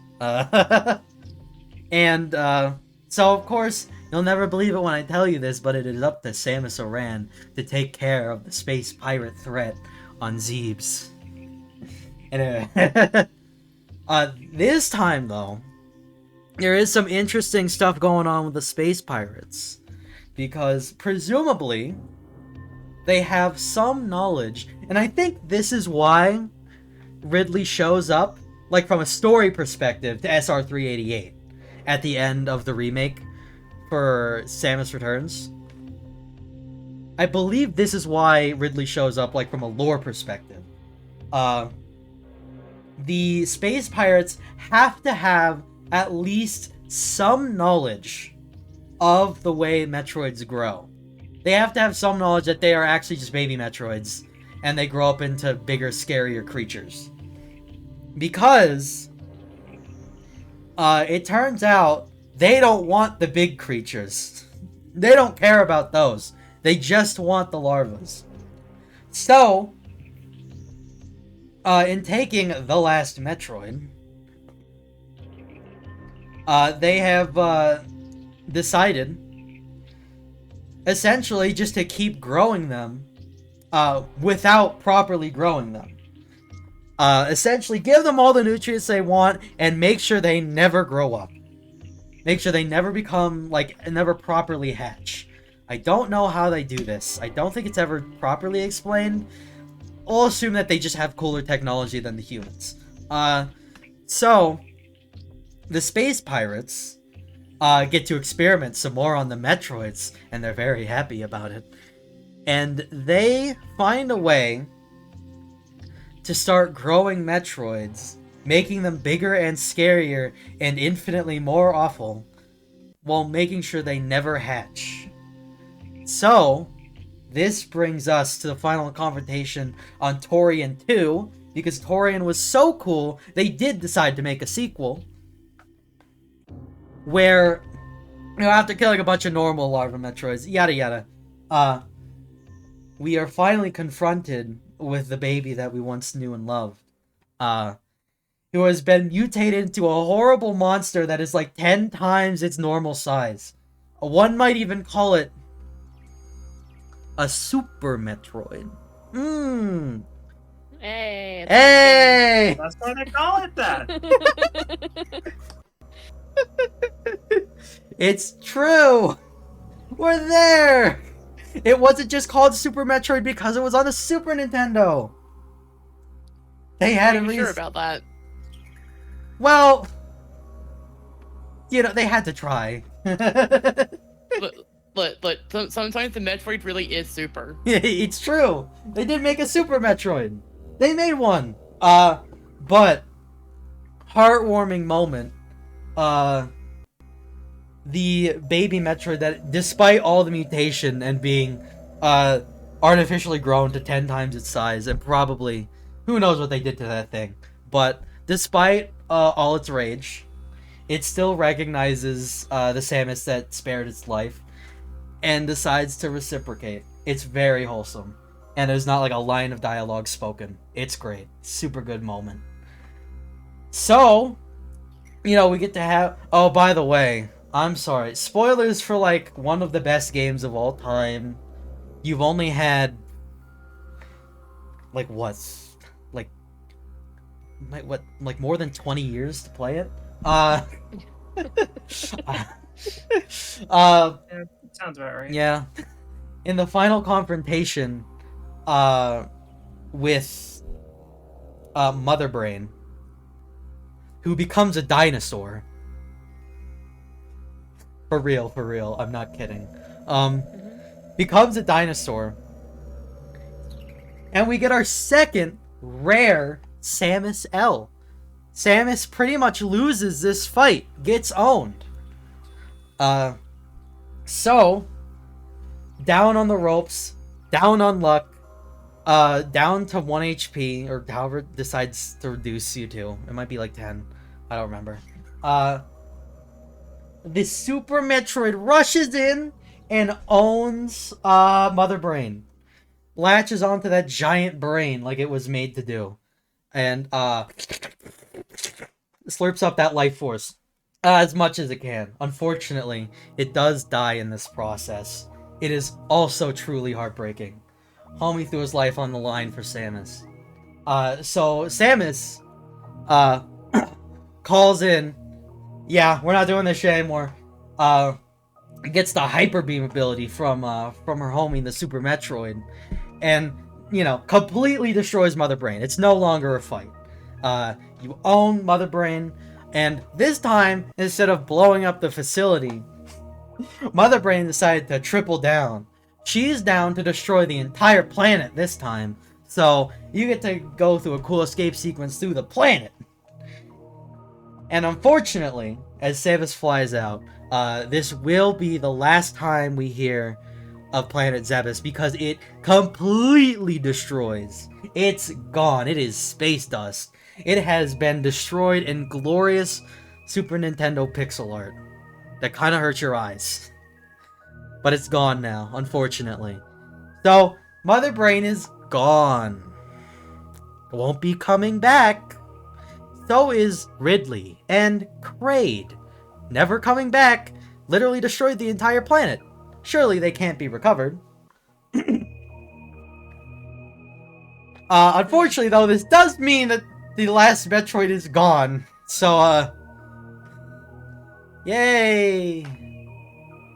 The entire species has been wiped out. You won! All these victories seem like they kinda suck. Yeah. This is like mission success asterisk. This is awful. So, now we gotta talk. Let's huddle in for a little bit. This is unfortunately the time, because unfortunately it has strangely remained in canon. This is where we have to talk about the problem child. The worst Metroid game. We need to talk about Other M. So, I don't think we need to. Unfortunately. I wish I could skip it. But alas, into the torture chamber we go. So Other M! There's a few things to discuss. And I think there's some things that need to be discussed about the like, IRL reality of Other M's development, because it was very strange. You see, Other M was supposed to be kind of like a big huzzah! Metroid! It's like back! Because, you know, it'd been a bit since Prime 3, it had been a bit since Zero Mission and Fusion. So, Other M was supposed to be, guys, Metroid game! Wow, hasn't it been a bit? Aren't you excited to play the new Metroid game? Everyone was. It was the biggest disappointment. And not only that, you know who's developing it? Team Ninja! Woo! You guys like Ninja Gaiden? I love Ninja Gaiden. Let's get them develop the new Metroid game. It's gonna have cool action-adventure elements. And we all collectively said, yes! Because we love Team Ninja. And Team Ninja is great. However, there were some interesting things that kind of went into the development of this game. And if you want to hear more about the inside and out of the development of Other M, you need to check out a Let's Play of all things. A text Let's Play of Other M. Which sounds kind of deranged, but it's one of the most insightful and strange readings I think I've ever put myself through. It is a section called Sakamoto Says, which revolves around the involvement of Sue Sakamoto, one of the original developers of Metroid for the NES, and his involvement with Other M. It is deeply enlightening, actually. It's a super strange read. If you just look up Sakamoto Says and like insist, like, yes, Google, I want Sakamoto Says, you'll probably find it on the Let's Play archives. I highly recommend you check it out. But to summarize a very long story short, Sue Sakamoto, one of the original programmers and designers of the original Metroid, essentially had full creative control over the project. He personally put himself into pretty much every job he could have, even the jobs where he did not belong, and he certainly made some of the choices of all time. Reportedly, he is responsible for the game's questionable controls, one of its biggest downfalls. It is a third-person action combat game controlled entirely with a single Wiimote. Yes, you heard me correctly. A Wiimote. No nunchuck. You can't plug in a nunchuck. You have to use the D-pad. It was a choice. Reportedly, Sakamoto made this deliberate choice because of his experience working on the NES game. He said something along the lines of, simplified controls are easier on the end user. And, they create interesting problems for the development team to fix. This was a mistake. And it would not be the last one Sue Sakamoto made. And one of the biggest ones is the story. So, this is gonna be a fun recap. Unfortunately, I do have a physical copy of Other M that I have 100% completed. Don't ask me. I also have a physical copy that I've 100% completed, unfortunately. I'm so sorry for your loss. So we're gonna have to go over all the baby stuff because there's a lot of baby stuff. You see, one of the core themes, for some reason, of Other M, if you couldn't tell by the name Other M, which is the world's least subtle anagram for mother, it revolves a lot around Samus's femininity and her role as the mother to the baby Metroid. So, throughout the entire story, there is a lot of talk about the baby, and the ship you are on is the bottle ship. And, that sort of level of symbolism. Yeah, it's ridiculous. The signal that calls her out to the bottle ship, she calls it a baby's cry. It's so not subtle. Yeah. It's so rough. Yeah, it's so weird. It's even, weird enough where, for some reason, the bottle ship has, conveniently caved in such a way where all of the male bathrooms are completely inaccessible, but all of the female bathrooms are completely accessible. I don't know how that happened, but the narrative has deemed it that we must be highlighting the fact that Samus is in fact a woman, and it is strange. It's got these weird undertones of women be emotional. It's not great. Yeah, and the story itself through it, she fights Ridley, and it's as you said before, what is this, 5th fight with Ridley? Oh boy. Oh, Ridley. Oh, we'll get there. So, as stated earlier, since we do have to actually plot summarize a little bit, Samus is called out, to the bottle ship by the baby's cry. I hate this. And, decides to respond to the distress signal, where she finds that the Galactic Federation is already there. And unfortunately, I didn't want to have to do this, but this is unfortunately our introduction to the one and only Adam Malkovich, who is important. So Adam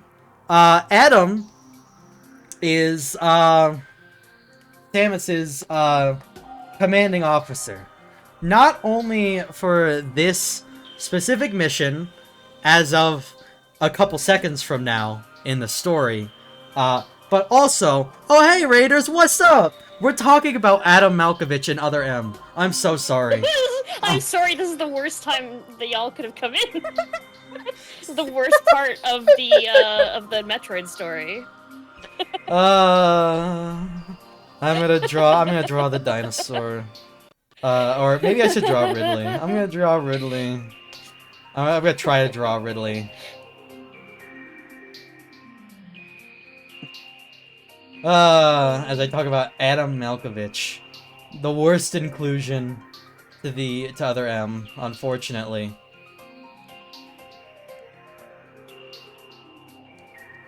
But, yes, Adam Malkovich. It turns out that, Samus at one point did serve the Galactic Federation, which is why they are so buddy-buddy. And while she was there, her commanding officer was a man by the name of Adam Malkovich. And they had, like, apparently, if you take Other M's word at it, a really weird dynamic. They had a weird thing going on. It comes off so much worse in this game, but,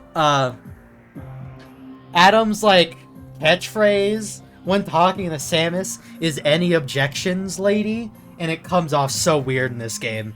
Hearing it, it's you'll get a lot of bad vibes. You'll get a lot of bad vibes from Adam. It's real bad. You'll get a lot of bad vibes, and I'm sorry, I can't do anything about it.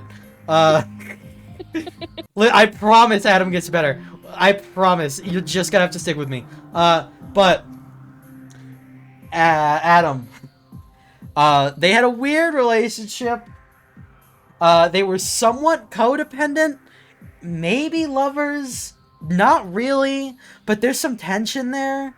It's weird. So, of course, Sam is seeing this commanding officer after all this time. Hey, what's up? And Adam is just kind of like, hi. Yeah, that's a very good description. It's like, hi.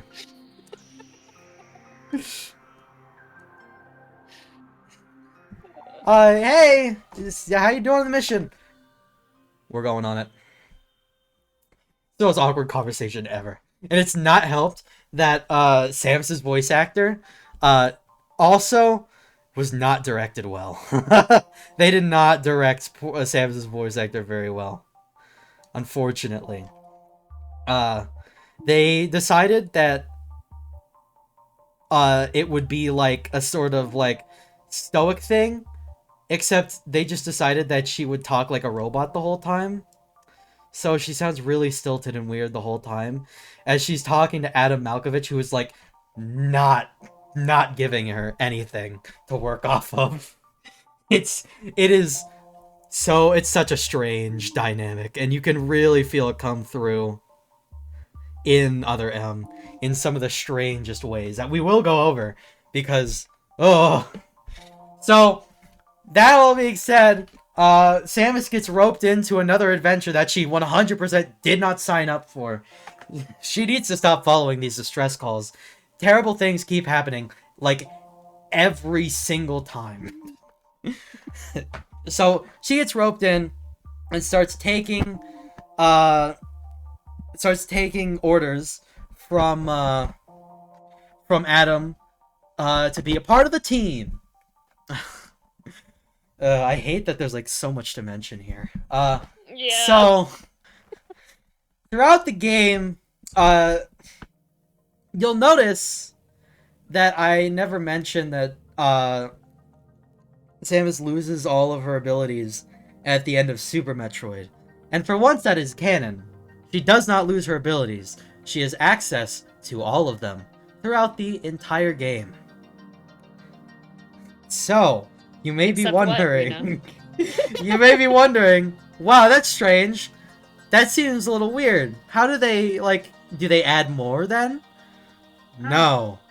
How do they handle that?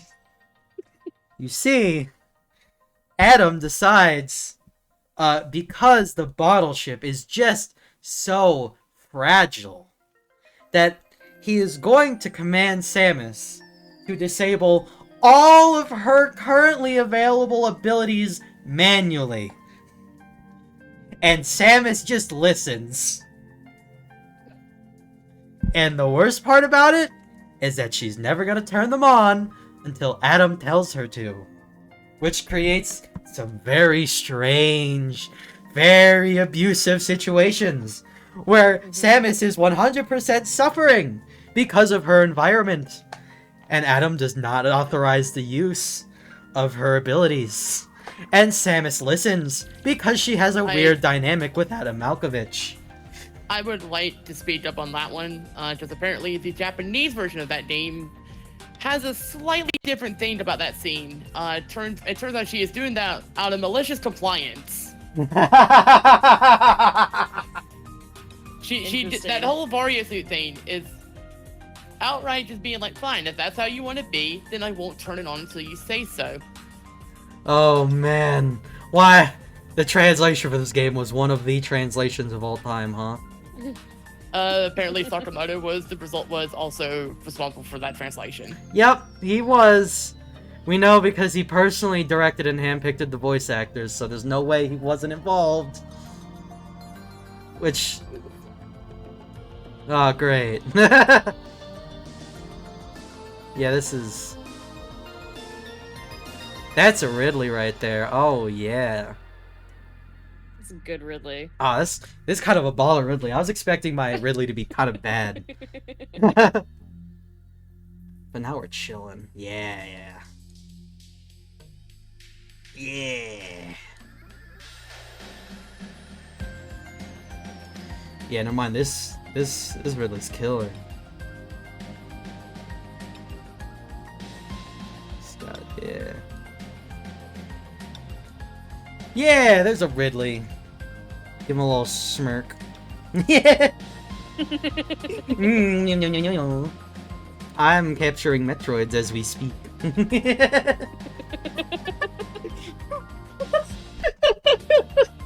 I needed something to lighten the mood. I can't do it. So. Yeah, Adam and Samus have a weird thing going on. Where, you know, she will not turn on her things until Adam says so. And it's because of the way Metroid games are built, you know, you have to run into the problem before you get the solution.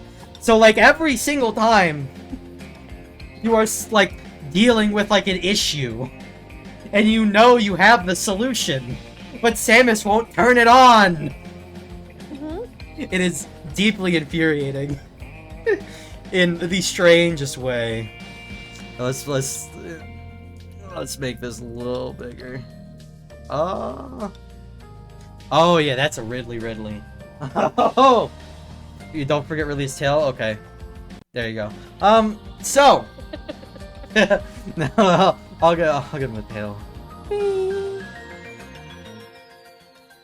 Yeah, Durgan. So.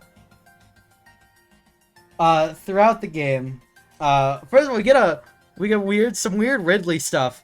I guess Ridley is also a species, or at least we see some more like Ridleys, you know? We get to see a baby Ridley. We get to see a little baby Ridley in this game. They look actually quite adorable. They look like little baby chicks. They're quite nice, even though they are seen like monstrously feeding on flesh. But like we don't have to talk about that part, which does bring up the interesting fact that to some degree all Ridleys are born evil, at least framed within the narrative. Which is a thing, I guess. Give him a nostril. Yeah, there we go. So that pencil looked like it was in his mouth and he was like smoking. I gotta kill your Metroids, see? Gotta pick up my Metroids here. But you get to see a little Metroid, and you'll notice how far along we are in the timeline. We get to talk about Ridley. Yeah, you'll notice we are currently on our... Okay, this is gonna make it 6, but our 6th Ridley appearance. As of Other M. And you'll notice there are only like 2 games after this. So, this is a bit of a strange point in the series to introduce the fact that, for some reason, inexplicable, SAMUSARAN Metroid has post-traumatic stress disorder around Ridley. I am not kidding. This is canon now. You and I both have to accept it. Apparently, Samus has post-traumatic stress disorder around her encounter with Ridley. And the only reason that I have to mention this is because it canonizes the origination of Samus. Because she gets flashbacks showing that Ridley killed her parents. Officially canonizing the manga that originally showed this. We didn't know if it was canon or not for the longest time, even though it existed for quite a bit. But Other M is the game to canonize it through post-traumatic stress disorder flashback. I hate that. So that's canon now. And now we all have to deal with it. So that's a thing. And it's only ever showed up now, and it will never show up again, and it did not show up in the past. So I'll let you make of that what you will. There's many takes about it. I can't get into it, but that is the reality of the situation. So make of it what you will. So that's canon.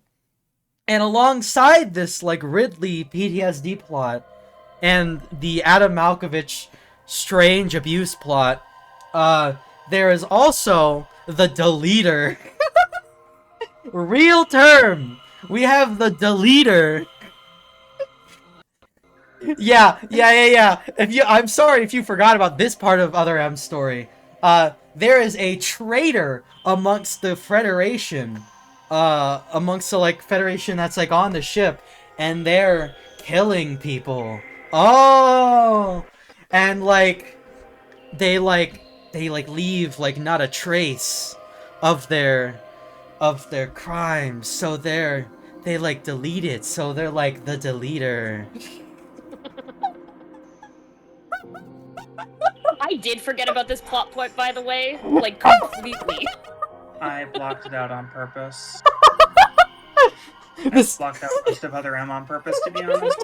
This is my PTSD. Oh, by the way, I'm Terrible sorry, this doesn't go anywhere. I'm pretty sure it ends up being some dude called James, and it's never brought up ever again. So, yeah, no worries that you blocked it out. It never comes up ever again, really. It's just like a thing. And I think it's just really funny that we have voice lines of Samus Aran saying the deleter. Proper noun. You could get those lines, and I love them so much.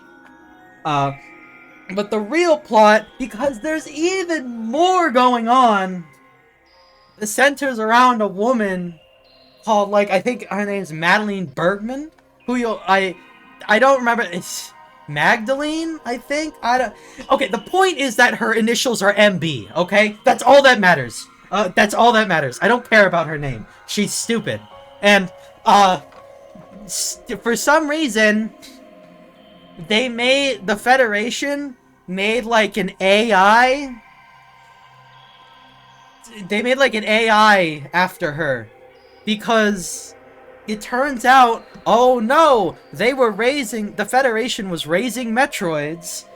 By the way, this is also another. I hate that other M introduced so much crucial shit because this is the first time that we have of the Federation being a morally ambiguous kind of.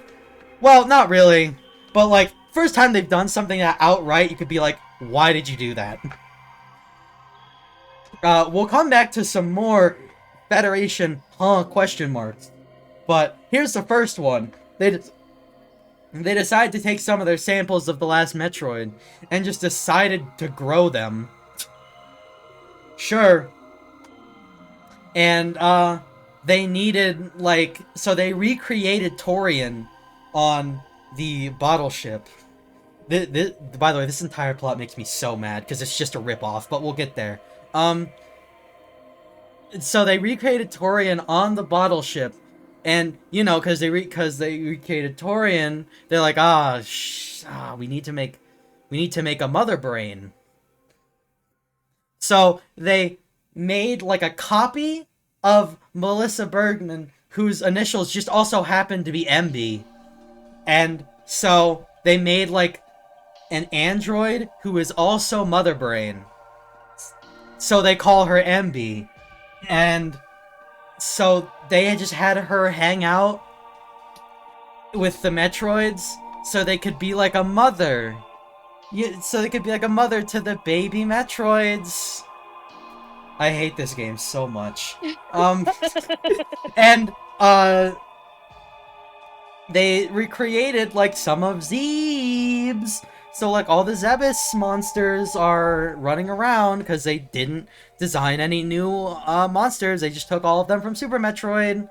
But it's gotta have a plot reason, so, they started recreating, Zebus monsters for the Metroids environment. And I don't know. For some reason, there's a Mother Metroid on here. And, we'll get to it. So... I'm just at a complete loss right now. Yeah, I don't know either. This one's not getting a drawing. So... You know what I liked about Other M? What? I liked the final part when you got Space Jump. That was the only fun part of that play. Okay, yeah, getting Space Jump in that game is so nice. I think it's like the best moment in the game. Because... Any objections, Adam? Yeah. That's probably one of Samus's best lines ever, and it's an Other M, and I hate it. I mean, I thought the nightmare fight was pretty good, but I mean, that's like 5 minutes of the game. That's not. Yeah, mostly the gameplay, like on its own, is like pretty alright because it was made by Team Ninja. Like the controls are bad, but like they tried their best.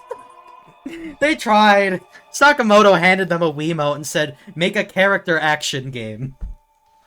Like, it's not a bad game. It's a bad Metroid game. Yeah. Yeah. Mm-hmm.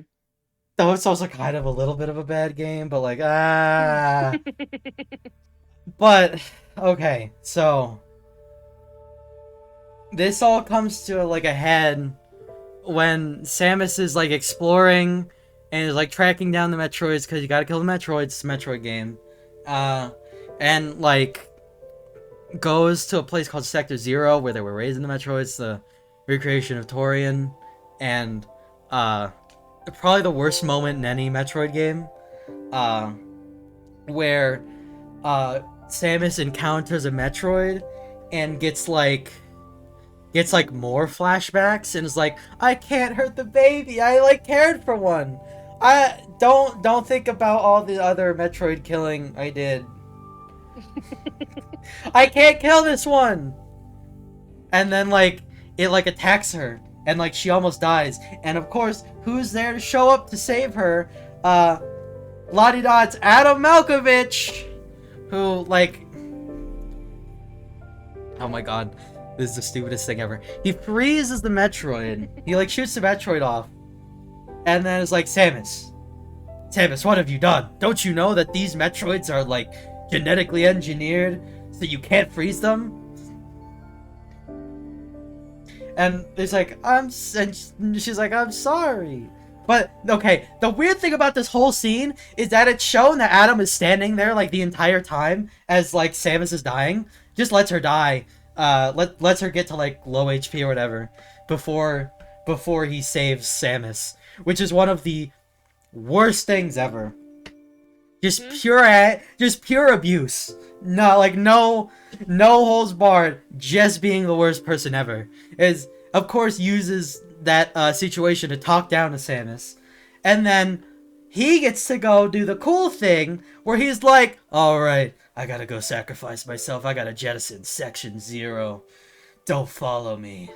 And he steals a cool moment where he gets to go into Section 0 and he fights the Metroids.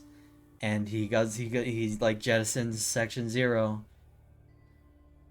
And Samus just gets to sit there and watch. That would have been a cool gameplay segment. Yeah. But no. Adam gets to do it. And so this is Adam's big moment where he like for sure abuses Samus, but also gets like the tearful farewell. And Samus is like, I'll always miss you. You're the best one. You're my realest one. I don't know how that happened. And the worst moment. Throughout the story, it's shown that she'd always give Adam a thumbs down.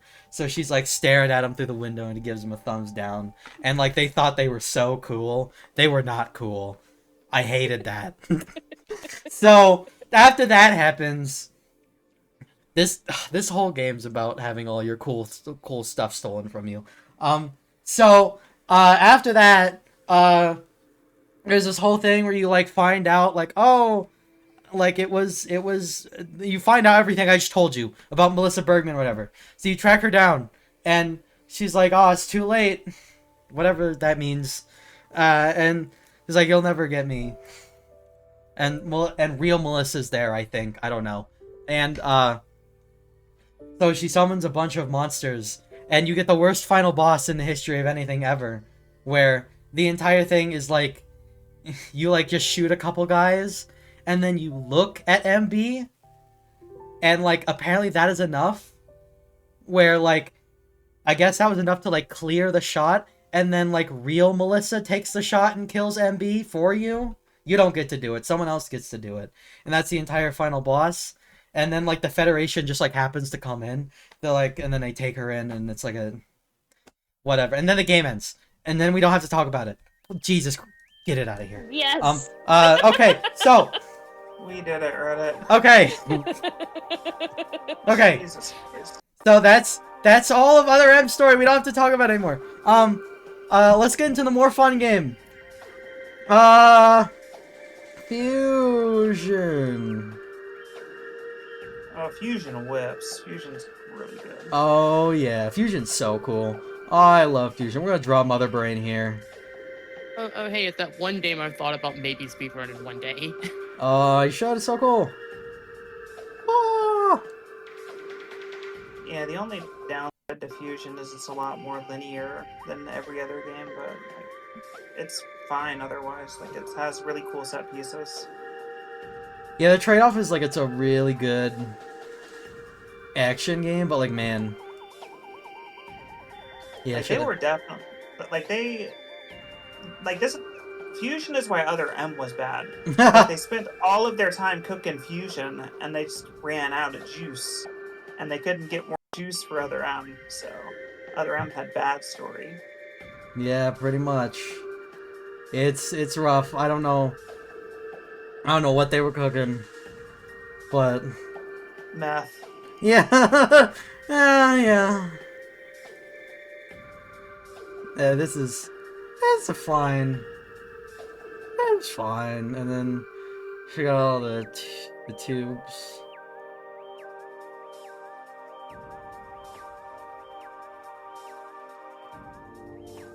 Yeah. I think I might be the only person here who doesn't like Fusion. Oh, uh-oh. Uh-oh. I thought it was okay. I've actually, out of all the games, I've played that one only once. I've been meaning to go back and play it. I actually have like a physical copy of it. But I didn't play it when it originally came out. I like played it after I played Super Metroid, I played Zero Mission, and then I played Fusion, and I was very disappointed by Fusion with that order of games. Yeah, I can see see. how you would have an issue with it at that point. Yeah. So I've been meaning to replay it because everyone talks so fondly of that game, and I'm like, I need to replay it. Yeah, the problem with Fusion is like it doesn't like open up and give you that Metroid freedom until like the last like 10% of the game. Yeah. And at that point, all you're really doing is backtracking for any pickups that you might have missed. So you really don't even get to do anything with all that cool new freedom. Yeah. Like after Nightmare, it's just like, well, what do we do now? Yep. Just kind of kicking the bucket around until we decide to go back to the main hub and push the end of the game. Oh man. So Fusion is cool. Because we get a little more insight into the events of Metroid 2. And we get some interesting stuff going on with the Metroids, even though they're technically gone. Put a pin in that. So, we began Metroid Fusion with a bit of a flashback, actually, to events like directly prior to Fusion and after Other M. So the deal is they're going back to SR388 to do some stuff. They're on like a routine mission or whatever with SAMUSARAN, and they find some weird life there has started to grow. There's some weird stuff going on. So, Samus was like, alright, well, the only way I deal with this is by shooting it. Shoots it, and we are introduced to our new cosmic threat, the X-Parasite. And the X-Parasite is the result of the events of Metroid 2, where there are no longer any Metroids left on the planet. Because it turns out that the whole Metroid thing, it wasn't like a bit. The Chozo created the Metroids intentionally because they had a much bigger problem to deal with, and that happens to be the X-Parasite. The X-Parasite is real bad. It is less of a disease, though it is very disease-coded. It like seeps into you and then takes over you, and you become like an X-Parasite zombie. You become like a host for the X-Parasite, and it sort of puppets you around. Or it just takes your form, screws off, and it can just mimic your biological structure wherever it wants to. It can just be you, which is terrifying. Terrifying, awful. Get it now.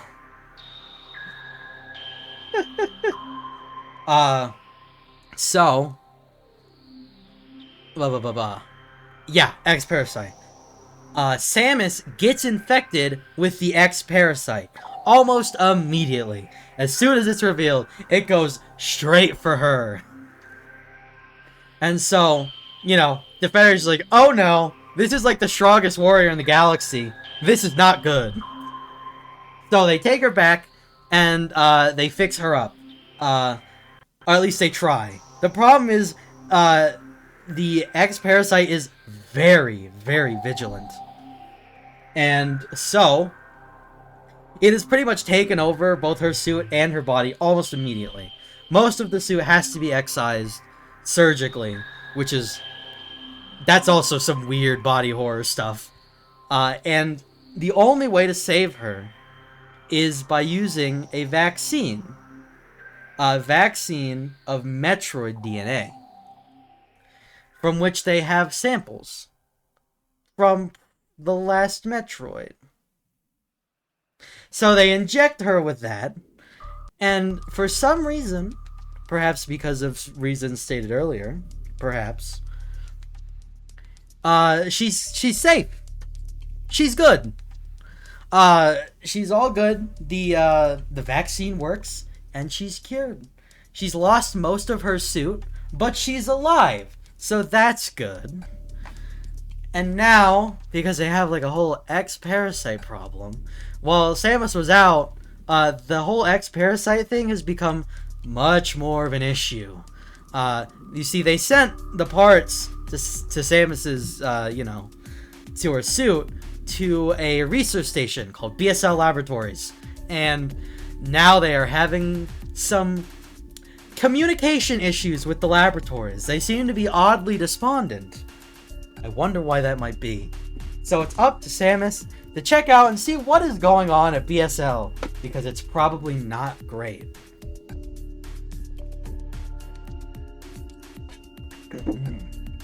Alright. I'm out of water. Oh boy. How exciting. So, throughout Fusion, you get to explore BSL laboratories and get a little bit of insight as to what they were doing there.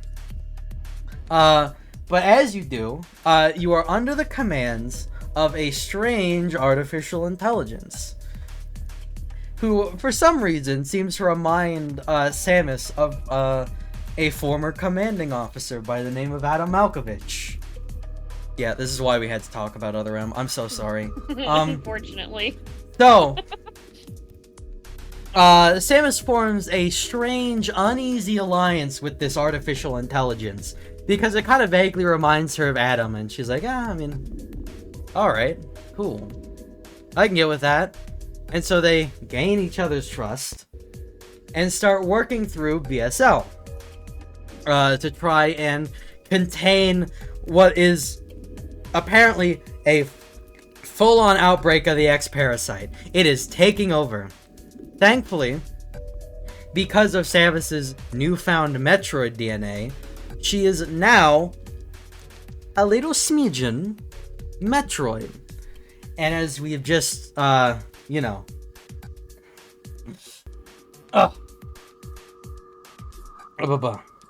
it is now a sort of, now she's like a little bit of Metroid, and Metroids are the natural enemy of the X-Parasite.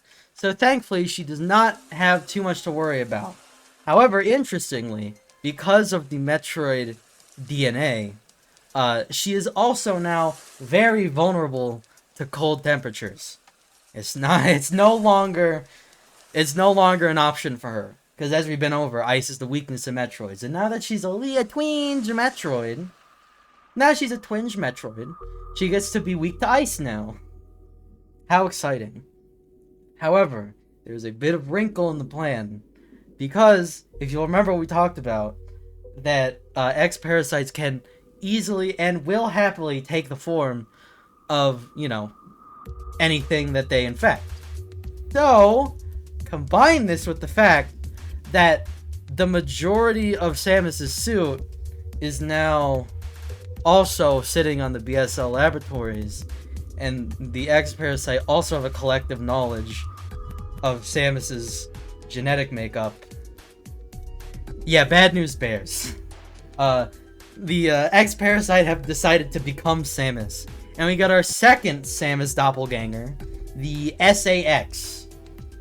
The X mimicking Samus's form, yoinking her power suit, and all that fun stuff, which is bad, because, unlike a certain other game that we've mentioned on this timeline before, this game also rationalizes, that,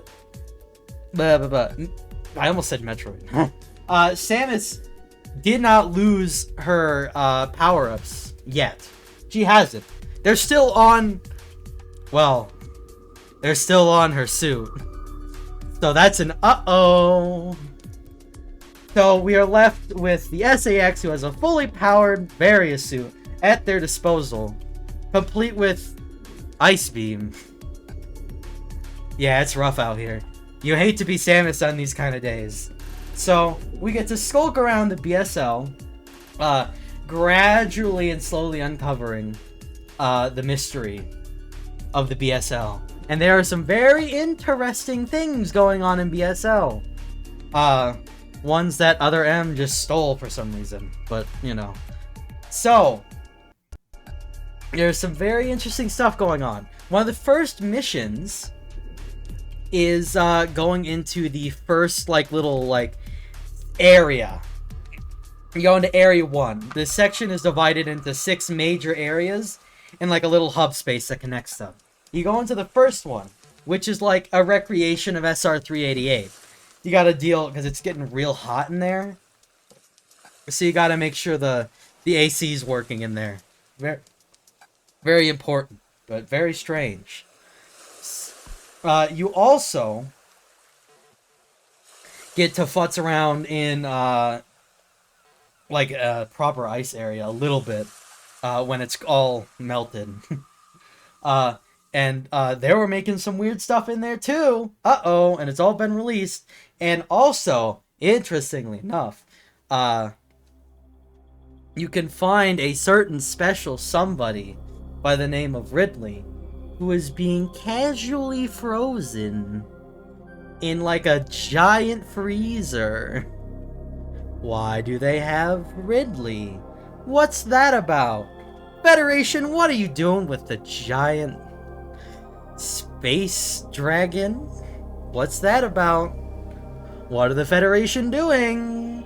So, you gradually get to go deeper and deeper into the BSL, doing more and more things that you definitely are not supposed to.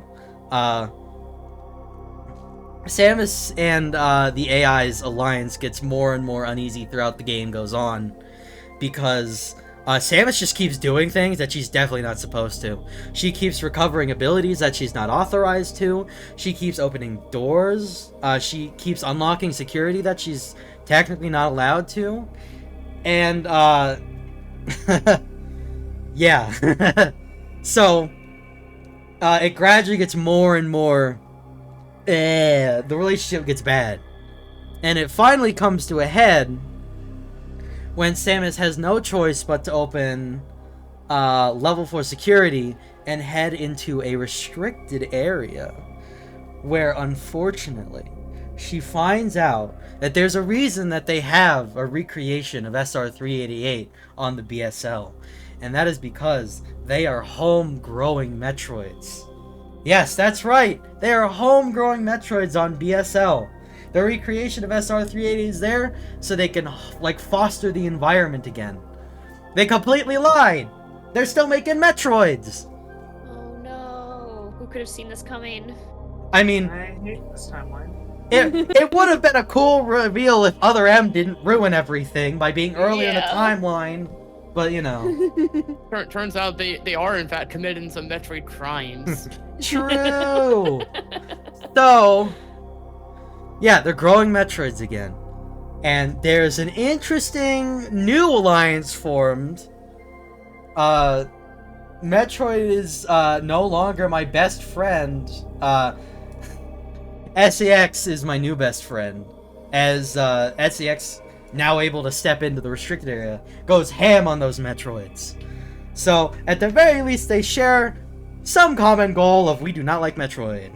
So, Samus gets out of there. SAX gets jettisoned, quote unquote, gets jettisoned with the restricted area. And now Samus and the AI get to have a falling out because, oh, that was a bad moment. That was a bad moment. And now Samus, assumedly, taking blah, blah, blah.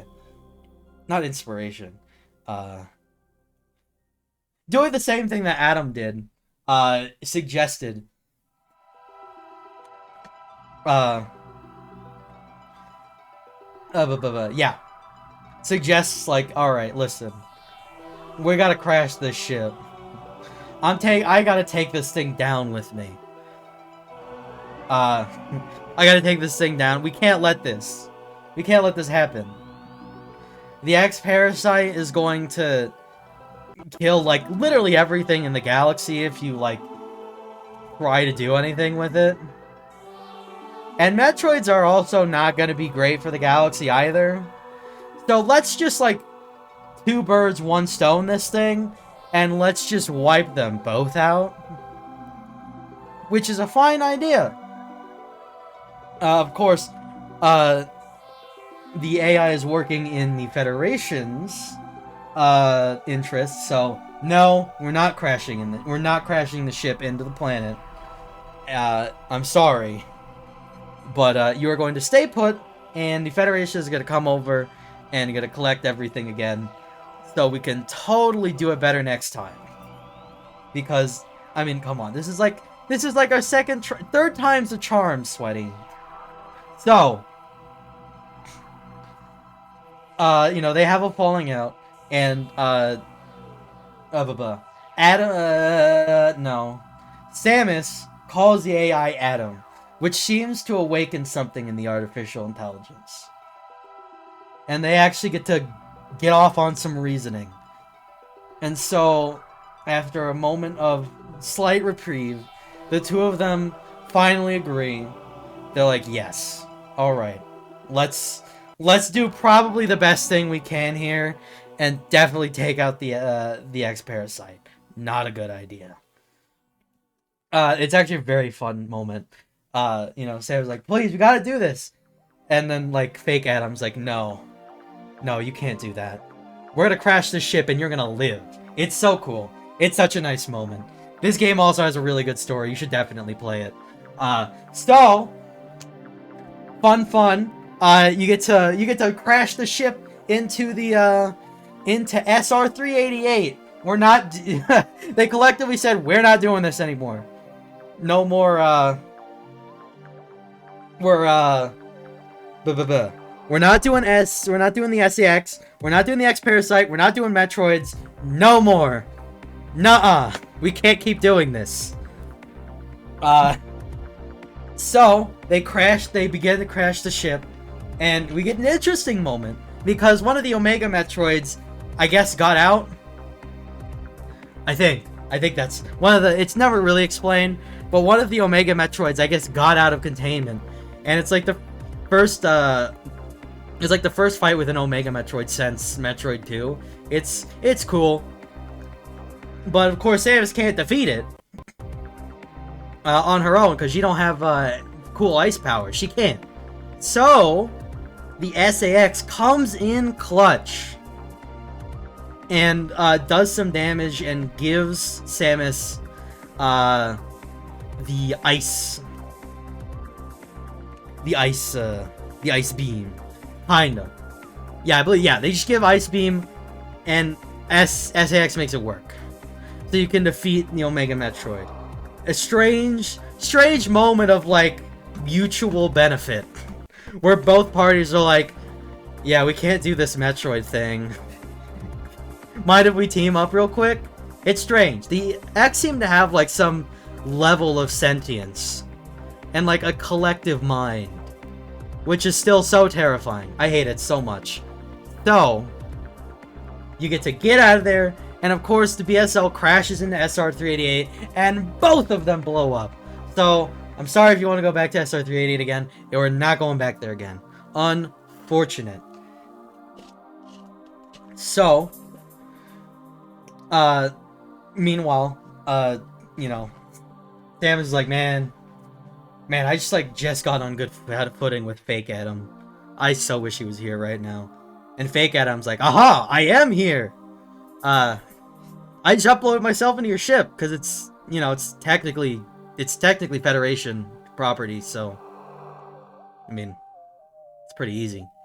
And so we all live pretty much happily ever after. I think this is our first, like, not our first, but like one of the few real, like, proper W's, you know? One of the first real and true W's that we get throughout the series, where the X are gone, put a pin in that, the Metroids are gone, put a pin in that, and we're good.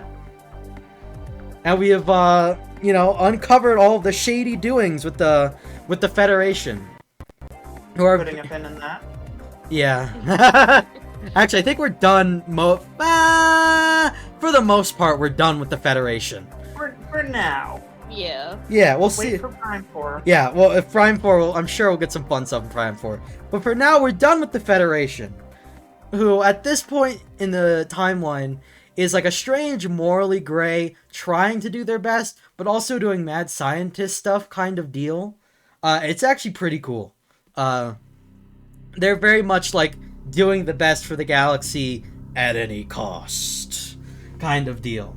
Where they probably have good intentions, but like they don't know what they've gotten themselves into. I think they're actually quite well written, which is strange. You wouldn't expect that out of Space Cops, but yeah, we get a few every now and then. And now, now here's where I'm like super not. All right, Dread. Woo! Dread. Yeah. I know some Dread. Could you say you're Dread in this part? Yes. Dread's a good game. Dread is a good game. I still have some qualms with the way Mercury Stream makes Metroid games, but I can't talk about it. So, Metroid Dread. Metroid Dread is interesting plot-wise. It gives us some clarity on some things, and it makes things a little weirder. It's definitely a weird plot, and I feel like it's probably like that, maybe purely for the sake of, like, keeping it open for some kind of sequel. But, like, there's some weird stuff going on. So... New planet. PNF 404. There is, like, a weird, like, reading going on PNF 404. So the Federation sends in these, highly advanced robots called Emmys. I forget what that stands for, but they're Emmys. To go survey the area. And, they do not come back. So presumably the Federation goes to check on them, and then they also don't come back. And you know what happens when the Federation can't solve a problem with their military force? That's right, it's Samus time, baby! Call her in! So now it's Samus's job, as per usual. Not PNF 44. Oh, not PNF 4. It's not PNF 44. No, it's not. It's not. I thought you were making a joke about that. It was very good. What is it called? Remember. It's got what It's very generic. Yeah, I think it's like it's like ZR3 or something. ZDR. Play it. ZDR. It's even worse than I thought it was. ZDR. Yeah. What I called it Steven. I'm just now realizing the judge of PNF 404 planet It's not very found. good. Yeah, I know. That's why I thought you were making that joke. Oh, no. Very funny. No, it was not a joke. The ZDR is just the worst name for a planet ever. Yeah, no, it is. It certainly is. Okay, so ZDR. Forgive me. It's ZDR, and you gotta go down and now deal with the weird signal. And you get accosted once you land. You get accosted by a strange creature who kind of looks like a bird. Ooh, wonder what that's about. But the problem is now you're trapped. You landed pretty deep in ZDR? Yeah. Okay, you landed pretty deep in ZDR, so you now kind of gotta climb your way out. You're like, first things first, get to the ship. Make sure we're all good. So, the journey of Dread follows, your journey up to the surface of ZDR, as you deal with the Emmys, who are, like, basically, they're supposed to be like SAX stand-ins, except they're freaky robots that you can't kill. How exciting. I actually really like it. I like the Emmys. I think they're cool. Yeah, I think they're a really neat mechanic. Minus the blue one. I hate Ice Emmy so much. Ice Emmy, I do not like you. The rest are fine though. So it's just a bit of a chilly reception, that's all. But the big revelations in this game come with the Chozo, who become an active faction again.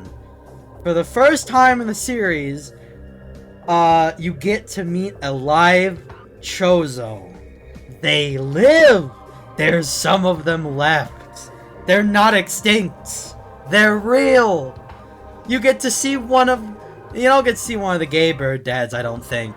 But, like, you get to see what could possibly be a gay bird dad candidate. Well...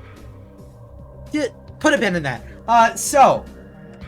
The first one you meet, I believe their name is Quiet Robe? Okay. Mm-hmm. Yeah. Quiet Robe. They give you the rundown on the lore. Basically, you remember way back in Zero Mission we talked about the two tribes? Yeah, I still don't remember their names. But, one of them was the one Quiet Robe was from. They were kind of like the cool peace ones that liked traveling the galaxy for like knowledge and stuff, and they liked creating cool tech. And the other ones were a little more violent. They were like the military faction. And God, I have the names for them. It's Thoha is the peaceful one, and it's Makin that is the war ones. Great, I'll never repeat them. Yeah. So the peaceful tribe and the military branch get kind of in a bit of a tussle because their interests are quite different. One of them is very invested in, like protecting and like making sure that they like keep control, and the other one's just like come on, man, like we're just like in it for the vibes, bro.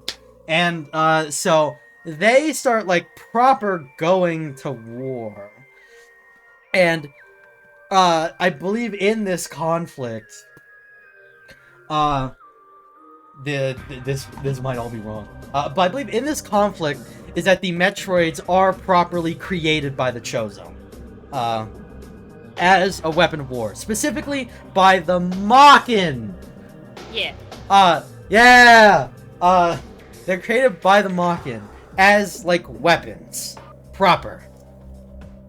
And this only fuels the fire, because the other one, Thoha. Yeah, I think that's it. Yeah. Oh, I'm so good. Thoha are like, why did you create the Metroids, bro? And then the Makin are like, we needed to create the Metroids. Duh. And the Makins are like, no, we didn't. What was that about? I hate the Metroids. They're very violent. I don't like them. They're very weird.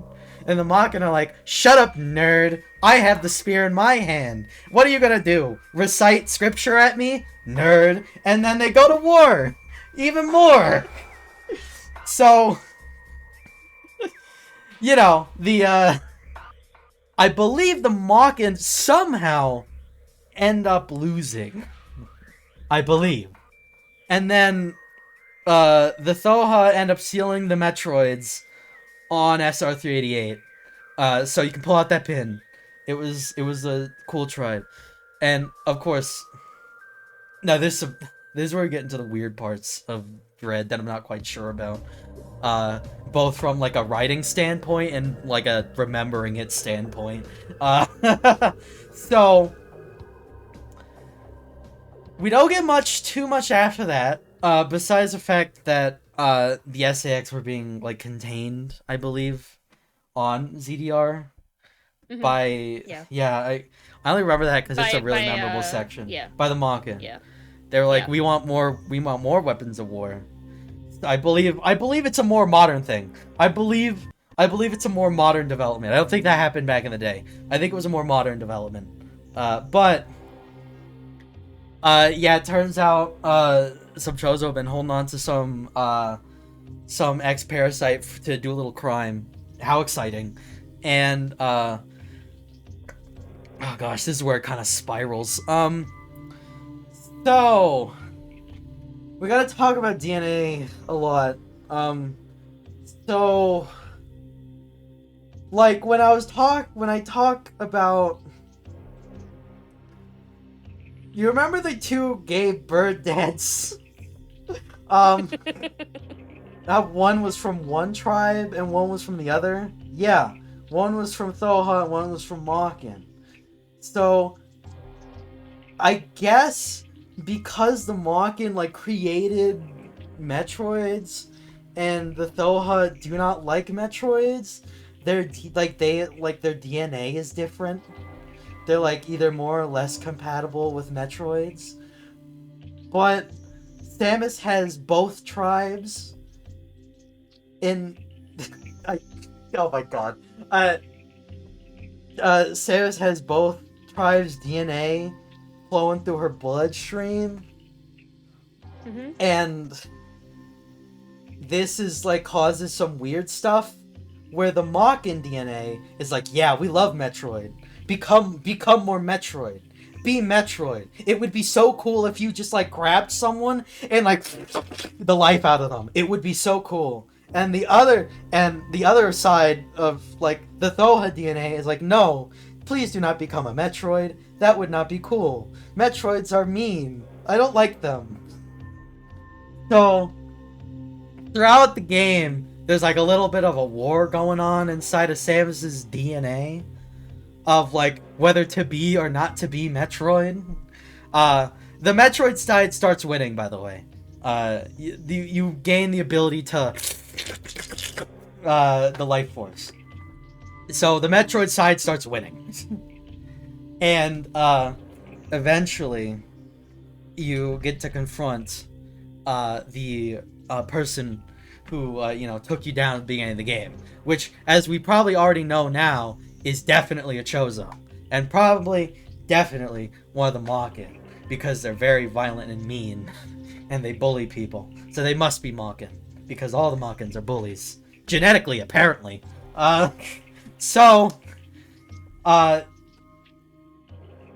think the name's Ravenbeak? Mm-hmm. Yeah. Wow, I'm so cool. I don't know why I got that. That's Let me draw next parasite. Yeah, one of these, and it's got like the nuclei. It's also got 3 things in it because nothing can be related to the Metroids without having the 3 things on it. It's very important. That was Ravenclaw. I don't know. No, Ravenclaw is the Harry Potter house. Ravenbeak is the Chozo, and you get to confront. And I don't remember if this is just debate or if it's for real. But Ravenbeak claims to be one of Samus's gay bird dads. Real. They have. It comes back around to the gay bird dads. It all comes back around to the gay bird dads. I don't remember if it's like just like intimidation tactics or if it's like, yeah, if it's like full on like I was definitely one of your gay bird dads. But regardless, he makes that claim and they have like a cool fight. But Samus is on the back foot, and this is our 3rd and final Samus L.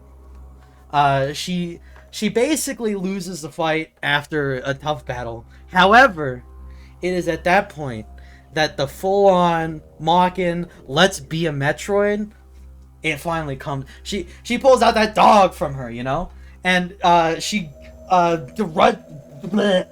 grabs Quiet Beak and you're mine. Slurps out life energy. Great. And this is enough for her to full-on just become a Metroid. She just becomes a Metroid. Her suit turns into the Metroid carapace, and you know she's a real Metroid because she gets the 3 things. That's how you know. She's a real Metroid. She got the 3 things on her back. So, she becomes like a proper Metroid. So, if you've ever had someone come up to you and ask about the game you're playing, and ask, oh, is that Metroid? Yes. Yes, it is Metroid. That's the only one, actually. That's the only Metroid. That was the only correct answer. The real Metroid Dread is the bounty hunter that ran along the way. Your parents are now eternally correct. And I'm so sorry to bestow this knowledge upon you. But yeah, you become a full-on Metroid at the end of Metroid Dread, and it is so cool. It is so strange, though. And this is where, like, the weird DNA stuff comes in again. Because, like, then, like, you get back to the ship. And there's a on God funny moment where like you go to reach for the ship and I was like, wait, no, don't. You're a Metroid now. You'll like completely drain your ship's energy. Do not grab that. Yeah. Bad move. And so at that point, I don't quite know what happens. I think Samus just like something happens and Samus lets the Thoha DNA like kick in, the anti-Metroid DNA kick in. She lets the angel on her shoulder win, and she like wills herself to be no more Metroid. She's like, okay, now I can activate my ship. There we go, and we get to fly off into whatever Metroid feels like doing next. And now Samus is the last Metroid. So, I get to say it again because it is technically true that the last Metroid is in fact in captivity in the galaxy. For real, is at peace. Except she's not in captivity until the Federation decides we're going to put her in captivity. That won't take long. Oh, it's Metroid! What? Yeah. That was a great summary. That's basically how I remember it. Let's draw Chozo statue. I forgot to draw him. The Torizo. It's like one of these. It's like, yeah. It's like a... yeah. Then you got an eye. Wow. Wow, look at that bird statue. They got the... and they're always holding the thing. This is the worst. Yeah, they're holding the thing. No, that's a great depiction of it. Yeah, look at that. Look at that bird. They're carrying, Mari. There we go. Oh, man. Any fan theories on Metroid Prime 4? I hope they don't go back into Phazon. Oh, they will. Oh. The last Phazon is in captivity. No, Phazon's definitely coming next. That's how it was introduced. It was with the Phazon particles. Yeah. It's very unfortunate. But we're going back. My fan theory about Metroid Prime 4 is that it will come out eventually.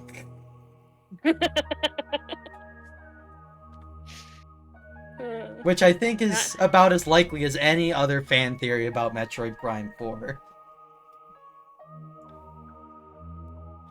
Yeah, I don't have any particular fan theories about that game yet. I'm just kind of waiting to see. Because they could take it in so many different directions at this point. I just want to see another Metroid Prime game, honestly. Yeah. I'll take, honestly, I will be mad about it later, once it stops being a big deal. But for now, while I'm still desperate, I will happily take a retread of, like, Brinstar area, it's got green stuff. Norfair area, it's got lava.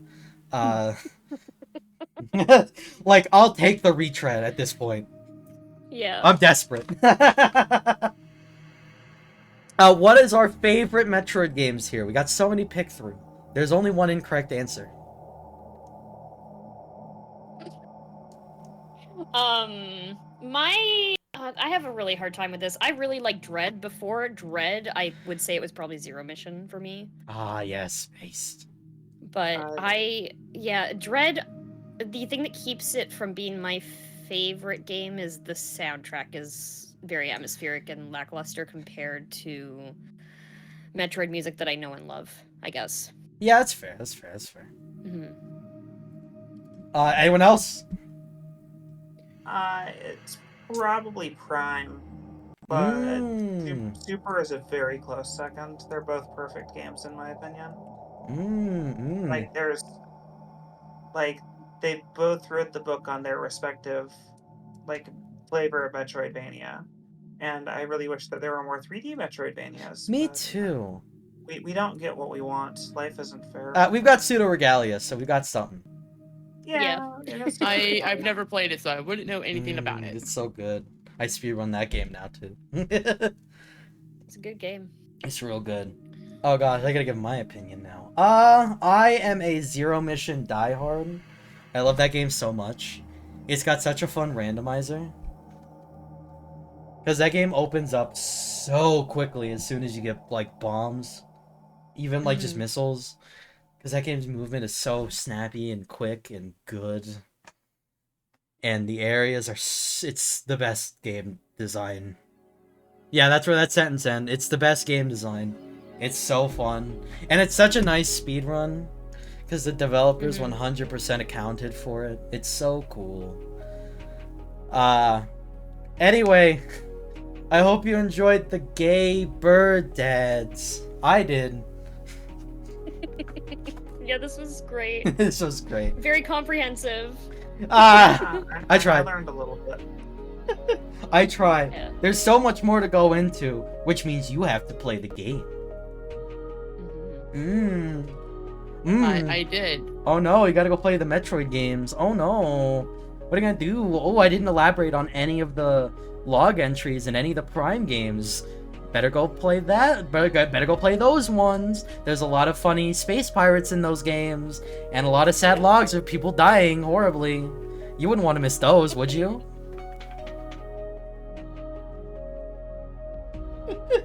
Oh man, nah, it's been great. This is great. It's fun. Yeah. How long have we been going? It was 2 hours and 58 minutes, so just in time. You planned for Oh, a amount of time. Wow. I am going to add this. This has been probably the most unhinged of any of these I have heard so far. That makes And sense. I've been part of, I think, and this is, I think, my third.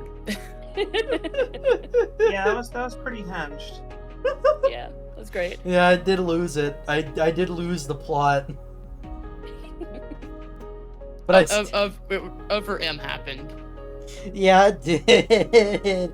I have so many thoughts about that game because I had to play it with a Wiimote and not a nunchuck. Anyways, I won't hold you here any longer. If you want to find me, I'm BunniestBunRena. That's the one. I try to stream video games. Yeah, that's where that sentence also ends. It happens sometimes. I'm getting more consistent. It's just like school, schedule. I can't be streaming too much. I'll be getting back to it over the summer. With some new changes. Well, exciting. VTuber arc, we'll see. A big shout out to everyone in the call who stayed. They didn't leave. That's mental fortitude. Again, this is my third one. I'm already mentally. I've already got the mental fortitude. I Ugh. needed to after Kirby. Yeah. Yeah. Yeah. Yeah. That's fair. Yes. Also, Crime, Mina. Where can we find either of our lovely commentators for this? You can find me at twitch.tv/Metroid Crime. I don't stream Metroid games a ton, despite my username having Metroid in it, but, you know, every once in a while I will, but I do like Metroidvanias, and platformers, so, yeah, come find me. That's so cool. Yeah. And you can find me twitch.tv/MinaAngura. It's been shouted out at least twice that I see in the sidebar. Mostly stream rhythm games, slowly branching out into variety content. And by variety content, I mean I'm playing Shin Megami Tensei 3, which is almost as niche as Beatmania 2DX. So, what can you do? That's who I am. I play niche games. Very based and very cool. Wow! How exciting! Is there any more busy work? I don't think so. I think we're good. Yeah. Thanks for watching, everyone. Yeah! Woo! Woo! Class dismissed.